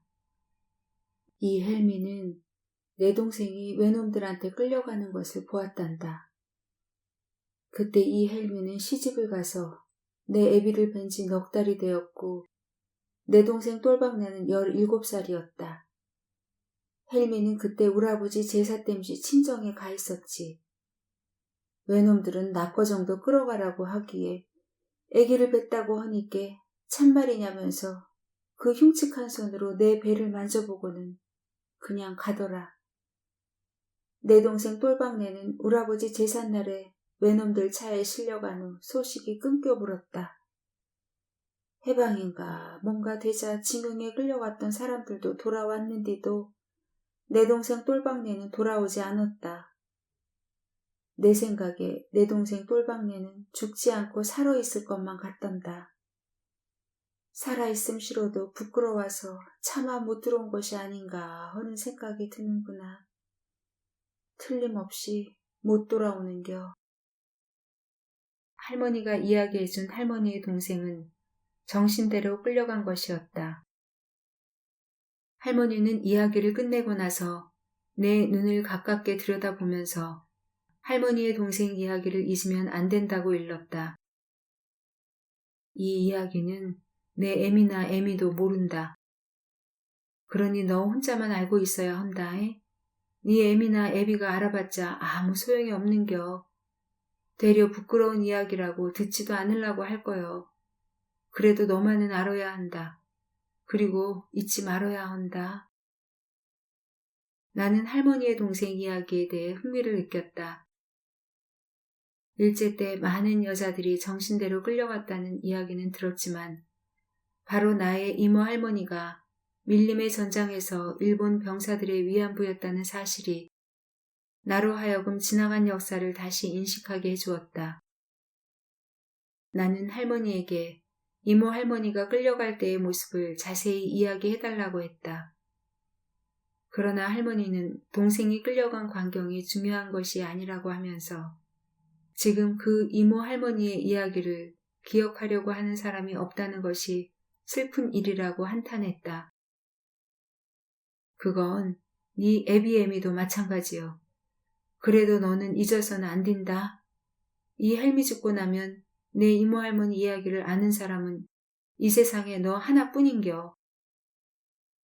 할머니의 이야기를 듣는 순간 나는 일본 병사들이 이모 할머니를 괴롭히는 장면들이 끔찍한 영화의 한 토막처럼 머릿속에 강하게 찍혀오는 것을 떨쳐버릴 수가 없었다. 내 동생 똘박내는 이 헬미보다 훨씬 이쁘고 똑똑했단다. 어찌나 야무지던지 이름을 똘박내라고 지었지. 그러면서 할머니는 이제 그 이모 할머니의 얼굴 윤곽을 가늠할 수 없음이 안타깝다고 하였다. 그러나 나는 한 번도 만난 적이 없는 이모 할머니의 모습을 내 머릿속에 뚜렷하게 그릴 수가 있을 것 같았다. 나는 할머니의 이야기를 듣는 순간부터 내 머릿속에 이모 할머니의 모습을 그리고 있었던 것이다. 그런데 내가 머릿속에 그린 이모 할머니의 모습은 얼마 전 산동네에서 만났던 노 마리아와 같다는 것을 알고 살아있는 이모 할머니를 다시 만나기라도 한 것처럼 소스라치게 놀랐다. 그러면서 이모 할머니를 괴롭혔던 일본 병사들과 노 마리아의 몸뚱이에 칼자국보다 더 끔찍한 문신을 새긴 지아이들이 같은 얼굴들로 그려졌다. 나는 할머니의 말 맞다나 정신대로 끌려간 이모 할머니가 이 지상의 어디엔가 노 마리아의 문신과도 같은 지울 수 없는 상처를 아는 채 자신의 삶을 무참하게 짓밟아버린 이국의 병사들을 원망하며 살아가고 있을 것만 같았다. 나는 아버지가 미군 부대의 통역관으로 있을 때의 기억을 떠올렸다. 그 무렵에 국민학생이었던 나는 아버지 덕분에 종일토록 껌을 씹을 수가 있었으며 미군복을 줄여서 만든 양복을 입고는 마치 내가 미국인이라도 되는 것처럼 뻐기고 다녔다. 어떤 날은 아버지가 미군 장교 식당에서 미군들이 먹다 남은 비프 스테이크 덩어리를 가지고 와서 식구들을 배불리 먹이기도 하였다. 나는 그런 아버지가 자랑스러웠다. 그러나 아버지는 영어가 부족하여 늘 고민을 했던 것 같았다. 아버지는 밤새도록 배를 깔고 누워서 영어책을 들여다보며 중얼거리곤 했다. 한 번은 말이 잘 통하지 않아 통역관 자리에서 쫓겨날 뻔한 것을 미국에서 신학 공부를 하고 돌아와 목사가 된 외삼촌의 도움으로 간신히 위기를 넘긴 일이 있었다.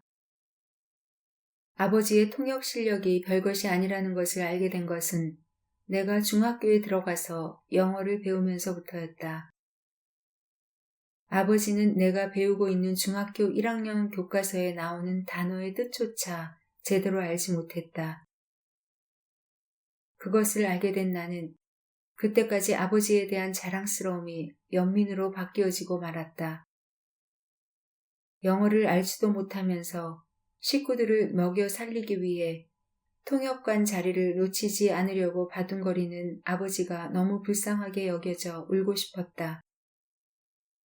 중학교 2학년이 되면서부터는 아버지에게 영어를 가르치는 입장에 있었다.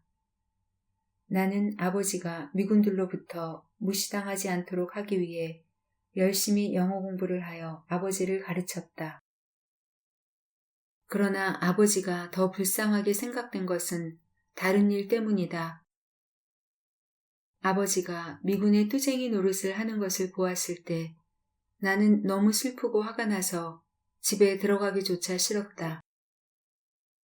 미군 부대에서 얼마 떨어져 있지 않은 참나무 언덕배기 아래 후미진 곳에 낡은 창고가 있었다. 우리 동네 아이들은 학교를 오갈 때 이 창고 앞을 지나가야만 했다. 그날은 여름방학을 며칠 앞둔 무더운 오후였다. 하우의 태양은 은혜색빛 하늘에서 불기둥처럼 이글거렸으며 참나무 언덕에서는 매미가 낭자하게 울어댔다. 학교에서 돌아오던 우리들은 매미를 잡으려고 참나무 언덕배기로 올라가 잠시 땀을 식히느라 그늘 아래 앉아 있었다. 그때 다리 건너 연탄공장 모퉁이로부터 자전차가 참나무 언덕배기로 가까이 오고 있었다. 자전차에는 두 사람이 타고 있었는데 앞사람은 남자였고 뒤에는 여자가 옆으로 올라앉아서 오른팔로 남자의 허리를 꼭 붙들고 있었다. 여자의 분홍빛 스커트가 눈부신 햇살을 받으며 바람에 펄럭이는 모습이 보기에 좋았다. 순도야, 네 아버지다. 우리 쪽으로 가까이 다가오는 자전차를 지켜보고 있던 아이들 중에서 누구인가 다급하게 소리쳤다. 나도 그제서야 자전차를 타고 오는 사람이 아버지라는 것을 알고 아이들에게 몸을 숨기라고 소리쳤다.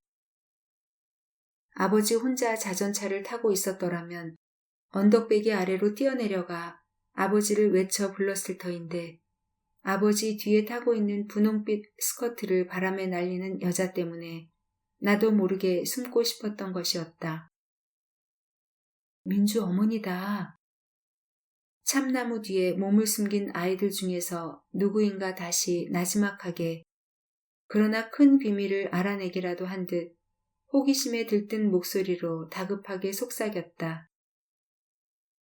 자전차는 바로 우리들이 참나무 뒤에 몸을 숨기고 있는 언덕배기 아래 창고 앞에서 멎었고 아버지와 민주 어머니가 내렸다. 찝차다. 찝차가 오고 있다. 누구인가 참나무 뒤에서 속삭이자 우리들은 일제히 미군 부대 쪽에서 참나무 언덕배기로 나 있는 자갈길을 보았다. 찝은 빠른 속도로 달려와서 아버지가 세워둔 자전차 옆에 멈추었다. 그리고 3명의 미군이 내리더니 아버지와 몇 마디 나누었다. 그리고 곧 미군들은 민주 어머니를 앞세우고 낡은 창고 안으로 들어갔다. 아버지는 자전차 옆에 쪼그리고 앉아서 줄담배를 피우고만 있었다. 우리들은 3명의 미군들이 민주 어머니를 창고 안으로 데리고 들어가서 무슨 짓을 하고 있으리라는 것을 잘 알고 있었다. 그때 아이들 중에서 누구인가 훌쩍거리며 울기 시작했다. 그러자 한 아이가 조용히 하라고 윽박질렀다. 나는 울고 있는 아이가 민주와 가장 친한 버짐장의 석구라는 것을 알고 있었다. 민주는 국민학교 때까지 우리와 같이 다녔다. 아버지가 없는 민주는 중학교에 진학하지 못하고 이발소에서 머리를 감기는 일을 하고 있었다. 민주 어머니는 통역관인 아버지의 알선으로 미군들의 옷을 세탁해 주어 민주 아래로 둘이 더 있는 아이들을 먹여 살리고 있었다. 민주 아버지는 빨치산이었다고 하였다. 나는 자전차 옆 참나무 그늘 밑에 쪼그리고 앉아서 줄담배를 피우고 있는 아버지를 향해 돌을 던지고 싶었다. 석구는 좀처럼 울음을 그치지 않았다. 나도 눈물이 나오려고 하였으나 참았다. 민주 어머니보다는 민주가 불쌍하다는 생각이 들었다. 30분쯤 후에야 창고에서 미군 한 명이 아랫도리를 긁어 올리며 나와서는 아버지에게 지폐를 건네주었다. 그리고 다시 30분쯤 후에 다시 한 명이 껌을 질겅질겅 씹으며 나와서 앞에 병사가 그랬던 것처럼 아버지에게 지폐를 주었다.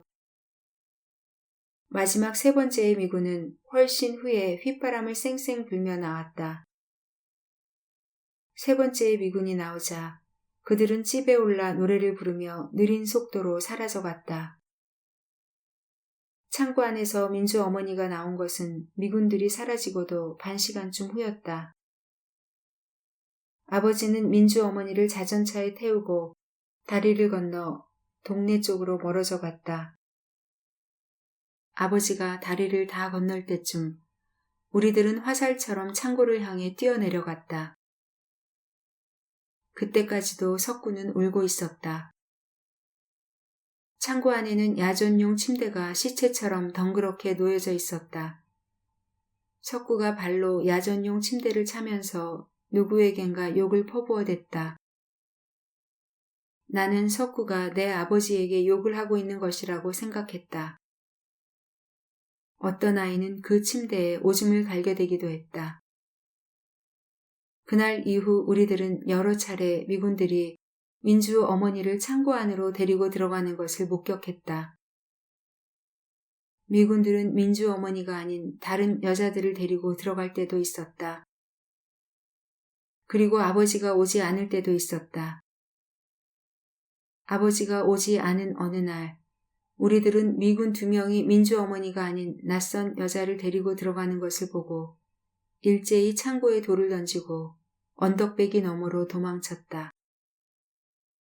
그리고 그로부터 며칠 후 우리들은 그 창고에 불을 지르고 말았다. 그런 일이 있은 후 오랫동안 나는 껌을 씹지 않았으며 아버지가 미군 부대의 장교 식당에서 가져다 준 비프 스테이크도 먹지 않았다. 껌을 씹거나 비프 스테이크를 먹으려고 할 때마다 불쌍한 민주와 그의 어머니가 생각났기 때문이었다. 그때 아버지와 어머니는 왜 맛있는 비프 스테이크를 먹지 않느냐고 했다. 고기에서 노랑내가 나서 싫어요. 나는 비프 스테이크를 먹지 않는 이유를 말할 수가 없었다.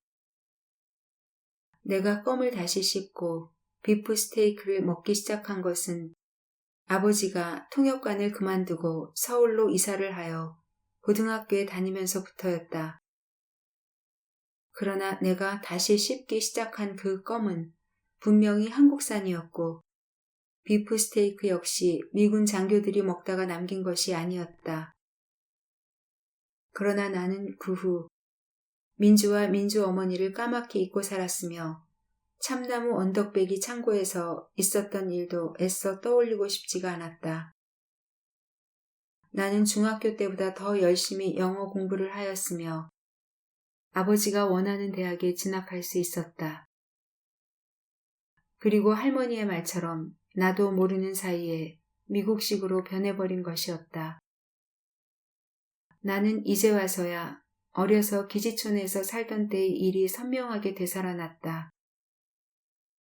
아버지가 소리내어 영어 단어를 외우던 일이며 민주 어머니를 자전차에 싣고 창고를 오가던 일, 창고에 돌을 던지고 불을 질렀던 일들이 바로 엊그제 있었던 것처럼 뚜렷하게 내 머릿속에서 부스럭거리며 되살아났다.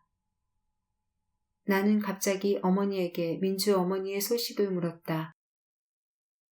나는 민주 어머니의 소식을 물으면서 아버지의 표정을 눈여겨 살펴보았다. 민주 어머니가 누구냐? 어머니는 내가 묻고 있는 민주 어머니를 기억조차 못하고 있었다. 옛날 기지촌에 살 때 미군들 옷을 세탁해 주신 그 아주머니 몰라요? 민주는 이발소에서 머리를 감겨주는 일을 하고 말이에요. 아, 그 양갈보 말이냐? 그 양갈보는 왜? 어머니는 그렇게 말하면서 이상한 눈으로 나를 보았고 아버지는 벌레를 씹은 얼굴을 하였다. 민주 소식이 알고 싶어서요. 그 애는 국민학교 동창이잖아요. 그러네, 알았자. 귀찮기나 하지. 어머니는 한심하다는 얼굴로 나를 보며 혀를 차기까지 했다. 아버지는 아무 말도 하지 않았다. 아버지는 친구들에게 한때 미군 부대 통역관이었다는 것을 자랑하고 있으면서도 민주 어머니에 대한 기억은 떠올리고 싶지 않은 모양이었다. 옛날 기지촌에 살던 사람들 어찌 되었는지 알고 싶어요. 우린 그때 아버지 덕분에 비프스테이크 꽤나 먹었지요. 아마 그 시절에 이 나라 사람 치고 우리처럼 비프스테이크를 먹은 사람도 얼마 되지 않았을 거예요. 다 네 아버지 덕이다. 어머니가 아버지를 보면서 말했다. 아버지는 느긋하게 미소를 흘렸다. 그래요, 아버지 덕이었죠. 나는 아버지를 비난하고 싶지는 않았다. 그렇다고 자랑스럽게 생각하지도 않았다. 참나무 언덕배기 아래 창고에서 있었던 그 일을 목격한 후 나는 아버지에 대한 존경심을 잃고 말았다. 갑자기 내 머릿속에 노 마리아의 몸에 새겨진 문신들이 떠올랐다. 문신들이 내 머릿속에서 꿈틀거렸다. 순간 내 눈에 보이는 모든 것들이 문신으로 보이기 시작했다. 꽃무늬 벽지며 등나무 가구들, 텔레비전, 그리고 푹신하게 느껴지는 양탄자며 앙증스러운 전자 벽시계에 문신들이 꿈틀거리며 춤을 추는 듯 하였다. 내 눈에 보이는 것은 문신들 뿐이었다. 세상이 온통 문신 투성이로 보였다. 그것은 탄환처럼 나를 향해 날아와 박혔다. 나는 아침을 먹지도 않고 명동에서 성형외과 병원을 개업하고 있는 고등학교 선배를 찾아가서 노 마리아의 문신을 무료로 수술해 줄 수 없느냐고 사정을 해보았다. 선배는 냉담한 반응을 보였다. 몸뚱이가 얼룩진 여자가 어디 그 여자뿐이겠나? 그것은 6.25가 남긴 어쩔 수 없는 상처의 하나인 셈이야. 허나 일제 때 이 땅에 많은 여자들이 정신대에 끌려가서 개죽음을 당한 것보다는 낫지 않은가? 선배는 그렇게 말하면서 나를 감상주의라고 놀려댔다. 얼마면 되겠어요? 무료 수술이 불가능하리라는 것을 알아차린 나는 대뜸 수술 비용을 물었다. 액수를 묻는 내 태도와 목소리가 지나치게 반항적이고 불손하게 느껴졌는지 선배는 한동안 불쾌한 시선으로 나를 쓸어보았다. 왜? 자네가 수술 비용을 대기라도 할 텐가? 여전히 불쾌한 목소리로 선배가 물었다. 그건 선배님이 걱정하실 문제가 아닙니다. 자네가 성형외과를 전공하지 그랬나? 그랬으면 평생 양공주들의 몸에 새겨진 지아이들의 문신들을 무료 수술해주면서 보람있게 살 수 있었을 텐데 말이야. 성형외과 의사 선배는 여전히 나를 비웃고 있었다. 선배님께서 온몸에 문신으로 얼룩진 양공주를 보지 못하셨으니까 그런 말씀을 하시겠죠. 나는 성형외과 의사야. 순도 자네가 어떤 양공주를 만났는지 모르겠으나 노 마리아라는 그 여자의 문신은 기껏해야 바늘 끝으로 뜬 거겠지. 바늘이 아니면 송곳 끝으로라도 쑤셔 만든 문신을 보셨나요? 나는 넓적다리에 담뱃불로 지져서 손바닥만큼 큰 장미꽃을 만들어 놓은 것을 보았네. 그건 문신이라기보다는 끔찍한 상처지. 나는 선배의 말을 믿을 수가 없었다. 양공주들의 몸에 담뱃불로 지진 상처가 많다는 것은 들은 적이 있었지만 담뱃불로 지져서 문신 아닌 화상으로 어떤 형체를 만든다는 이야기는 믿어지지 않았다. 나는 선배에게 노 마리아를 병원으로 데리고 오겠으니 몸의 문신들을 보고 수술비를 말해달라고 부탁했다. 그리고 내 나름대로 수술비를 대충 어림하고 어떻게 하면 그 돈을 마련할 수 있을지 궁리하였다. 나는 자신이 가지고 있는 소유물 중에서 값이 나갈 만한 것들을 하나하나 추스려 생각해 보았다. 아버지가 일본에서 사온 250mm 망원이 딸린 고급 카메라와 나의 20번째 생일 기념으로 어머니한테서 선물로 받은 세계적으로 이름이 나 있는 시계, 그리고 일제 소형 녹음기와 구입한 지 한 달도 안 된 외제 워크맨, 대학 입학 기념으로 두 이모들에게서 선물로 받은 금촉 만년필과 순금 넥타이 핀 등 모두 처분한다 해도 100만 원이 될 것 같지가 않았다. 그러나 나는 그 돈으로 성형외과 선배한테 떼를 써볼 생각이었다. 노 마리아의 문신을 내 힘으로 수술해 주어야겠다고 결심을 한 이후부터 내가 소유하고 있는 모든 것은 모두 무의미하게 생각되었기 때문에 그것을 처분하는 것이 조금도 아깝지 않았다. 나는 부족한 수술비를 어머니한테 부탁해 볼 생각도 하였으나 사실을 이야기한다면 어머니는 필시 아들의 정신 상태를 의심할 것이 분명한지라 그만두고 내 힘으로 해결하기로 한 것이었다. 어머니는 나 자신을 위하는 일이라면 돈을 아끼지 않았지만 다른 사람을 돕는 일에는 칼날처럼 인색했다. 그런 어머니한테 나와 아무 관계도 없는 늙은 양공주의 문신 수술비를 기대한다는 것은 악마의 손에 매달려 천당에 가기보다 더 힘든 일로 생각되었다. 내 힘으로 노 마리아의 몸에 얼룩진 문신을 수술하기로 결심한 그날은 이상하게도 기분이 상쾌했다. 기분만 좋은 것이 아니고 그동안 뜨아하게 생각해왔던 할머니에 대해서 처음으로 뜨거운 육친의 정을 느낄 수가 있었다. 다음 날 일부러 늦이거니 일어난 나는 할머니한테 된장국을 끓여달라고 하여 아침을 먹었다. 아침을 먹고 나서는 커피 대신에 숭늉을 마셨다. 우유에 버터 바른 빵 대신 된장국과 쌀밥을 먹고 커피 대신에 숭늉으로 입을 헹군 것은 오랫동안 길들여진 내 식성에 맞지 않았다. 나는 다만 할머니와 우리 집에 함께 있는 동안만이라도 그렇게 하고 싶었다. 그것은 할머니를 위한 효도이며 선물이라고 생각했다. 어때요, 할머니? 이제 손자놈이 조선 사람으로 보여요? 나는 할머니가 끓여준 된장국에 억지로 밥 한 그릇을 다 먹어치우고 나서 느물스레 물었다. 그려. 이제 보니께 내 손주가 미국 놈이 아닌겨. 할머니는 오랜만에 썩은 마늘 조각 같은 이빨을 드러내고 얼굴에 주름을 펴며 만족하게 웃었다. 나는 성형외과 선배에게 오전 중에 노 마리아와 함께 병원으로 찾아가겠다는 전화를 해놓고 집을 나섰다. 적당한 바람과 넉넉한 햇살이 협주곡의 첫 소절처럼 잘 버무려진 가을 아침은 상쾌했다. 노 마리아의 문신을 없애주기 위해 산동네를 찾아가는 내 마음은 쾌적한 가을 날씨보다 더 청청했다.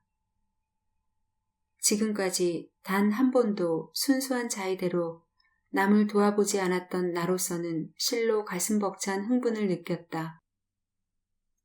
지난 여름 처음으로 무료 진료 봉사 활동에 참가했을 때도 귀실은 동해안에 캠핑을 가고 싶었으나 효미한테 이끌려 방 강제로 끌려가다시피 한 것이었다.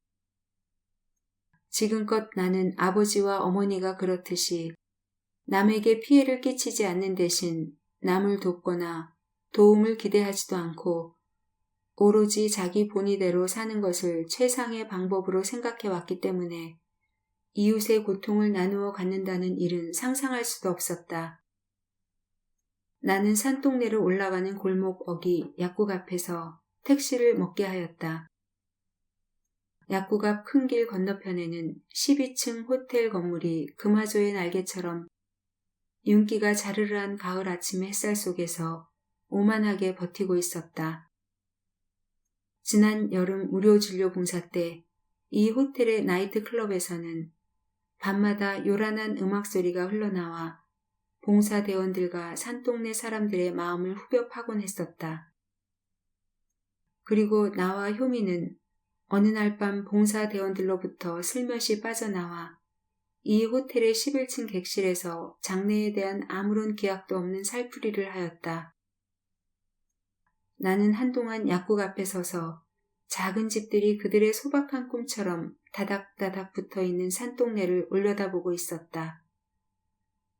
산동네 안에서 가장 큰 건물은 붉은 벽돌집 2층의 동쪽 벽에 큰 십자가가 걸려있는 성당이었다. 약국에서 노 마리아의 집이 있는 산동네 꼭대기까지 올라가는 길은 좁고 가파랐다. 나는 마치 10수년 전 아버지의 어머니와 함께 할아버지와 할머니가 살고 있는 아버지의 고향을 처음 찾아갔을 때처럼 신비로운 설레임을 안고 산동네의 좁은 길을 뛰어 올라갔다. 나는 언제나 기분이 좋을 때만 뛰는 버릇이 있었다. 기분이 나쁠 때는 누가 죽인다고 해도 뛰지 않는다. 기분이 너무 좋을 때는 인파가 물결처럼 쏠리는 종로나 명동같이 혼잡한 곳에서도 체면을 가리지 않고 마구 뛰는 것이었다. 나는 노 마리아의 아들 베드로의 색소폰 소리를 환청으로 들으며 최상의 기분으로 뛰었다. 그 순간 나는 밀물대의 바다에 파도가 밀려오는 듯한 충만감을 느꼈다. 노 마리아의 집 함성 문은 닫혀 있었다. 색소폰 소리도 들리지 않았다.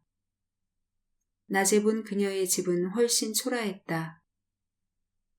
블록으로 쌓아 올리고 짙은 갈색의 슬레이트를 얹은 조그마한 창고 같은 건물에 어울리지 않게 큰 미닫이 완자창의 방문이 달려있고 마루도 없는 토마루엔 낡은 신장이 계집처럼 덩그렇게 햇살을 받고 있었는데 문짝이 떨어져 나간 신장에는 목이 긴 주황색 인조 가죽장화 한 켤레 뿐이었다.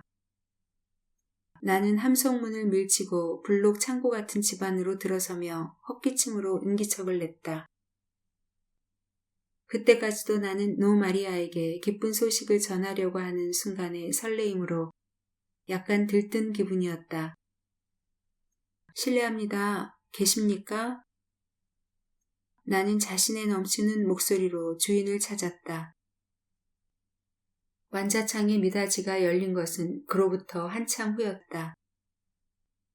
문을 반쯤 열고 비수기 얼굴을 내민 사람은 지난 여름 처음으로 노 마리아를 따라왔을 때 얼핏 어둠 속에서 스쳐보았던 검은 얼굴의 노 베드로였다. 나는 그를 알아볼 수 있었지만 베드로는 나를 알아보지 못하고 곱슬머리를 문 밖으로 내민 채 느슨히 시선을 들이웠다. 어머님에게 좋은 소식을 가지고 왔습니다. 나는 기쁜 소식을 전할 때 웃는 만족스럽고도 자랑스러운 미소를 넉넉하게 보내며 말했다. 좋은 소식이라니요? 내게 반문하는 베드로의 목소리는 지쳐있는 사람처럼 공허하게 들렸다. 어머님의 문신을 수술할 수 있게 되었습니다. 지금 나와 함께 병원으로 가시면 됩니다. 나는 방 안에 있을 것으로 믿은 노 마리아가 그 소리를 듣고 당장 뛰어나오는 모습을 상상하면서 되도록이면 큰 소리로 말했다. 그러나 내 말이 끝나고 한참이나 지나도록 그녀는 내 앞에 모습을 나타내지 않았다. 뿐만 아니라 베드로도 얼굴에 기뻐하는 기색이라곤 한 가닥도 흐르지 않고 오히려 시큰둥한 시선으로 나를 바라볼 뿐이었다. 명동에서 성형외과 병원을 하고 있는 선배가 어머니의 문신을 수술하기로 했으니 지금 함께 가봐야 합니다. 나는 베드로와 노 마리아가 내 말을 잘못 듣지는 않았나 싶어 다시 한번 큰 소리로 스타카토가 분명하게 말했다. 그러나 노 마리아의 모습은 나타나지 않았으며 베드로는 여전히 약간은 공허하고 슬픈 눈빛으로 나를 멀뚱히 바라보기만 했다. 순간 나는 무엇인가 잘못되었음을 짐작하였다. 나는 베드로의 얼굴에서 그 잘못된 것이 무엇인가를 탐색하려고 한동안 그를 쳐다보며 그의 입이 열리기만을 기다렸다. 우리 어머니는 수술할 수 없게 되었어요. 베드로는 침울한 목소리로 그러나 발음이 분명하게 말했다. 수술할 수 없다뇨? 나는 노 마리아가 집에 없다는 것을 감지하며 반문했다. 어머니가 안 계십니다. 외출하셨습니까? 병든 몸으로 소식도 없이 집을 나가신 지가 열흘이 넘었습니다. 어머니는 다시 돌아오시지 않을 것 같습니다. 어머니는 당신한테 몸속의 문신을 보여주었던 것을 후회하셨어요. 그 말에 나는 갑자기 심한 현기증과 함께 썰물의 해변에 바닷물이 빠져나가는 것 같은 허탈감으로 몸을 가누기가 힘들었다. 검은 얼굴의 베드로는 할 말을 잃은 채 죄책감으로 마음이 약해진 나를 여전히 침울하게 바라보고 있다가 잠시 방 안으로 들어가더니 멜빵에 달린 백을 들고 나와 완자창 미닫이에 큰 쇠통을 세웠다. 저는 여행을 떠납니다. 베드로는 다시 산동네에 돌아오지 않을 사람처럼 블록 창고 같은 그의 집 주변을 두렷두렷 살피면서 말했다. 미국으로 가십니까? 내가 묻는 말에 베드로는 동공을 고정시켜 화살 같은 눈빛으로 나를 쏘아보았다. 나는 지금까지 그처럼 강렬하고 위압적인 눈빛을 받아본 일이 없었다. 어머니의 고향에 가보고 싶습니다. 베드로는 그렇게 말하고 나를 남겨둔 채 함석 문 밖으로 나갔다.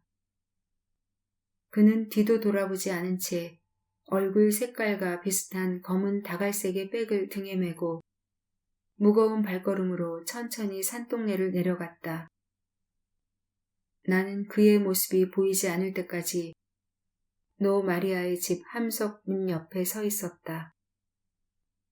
베드로의 모습이 내 시야에서 사라졌을 때 나는 눈부신 햇살 속에서 견딜 수 없는 수치심에 떨었으며 그 순간 갑자기 지난밤 내 몸뚱이에 문신을 뜨던 꿈이 떠오르면서 내 육신의 껍질이 벗겨지는 듯한 아픔을 느꼈다.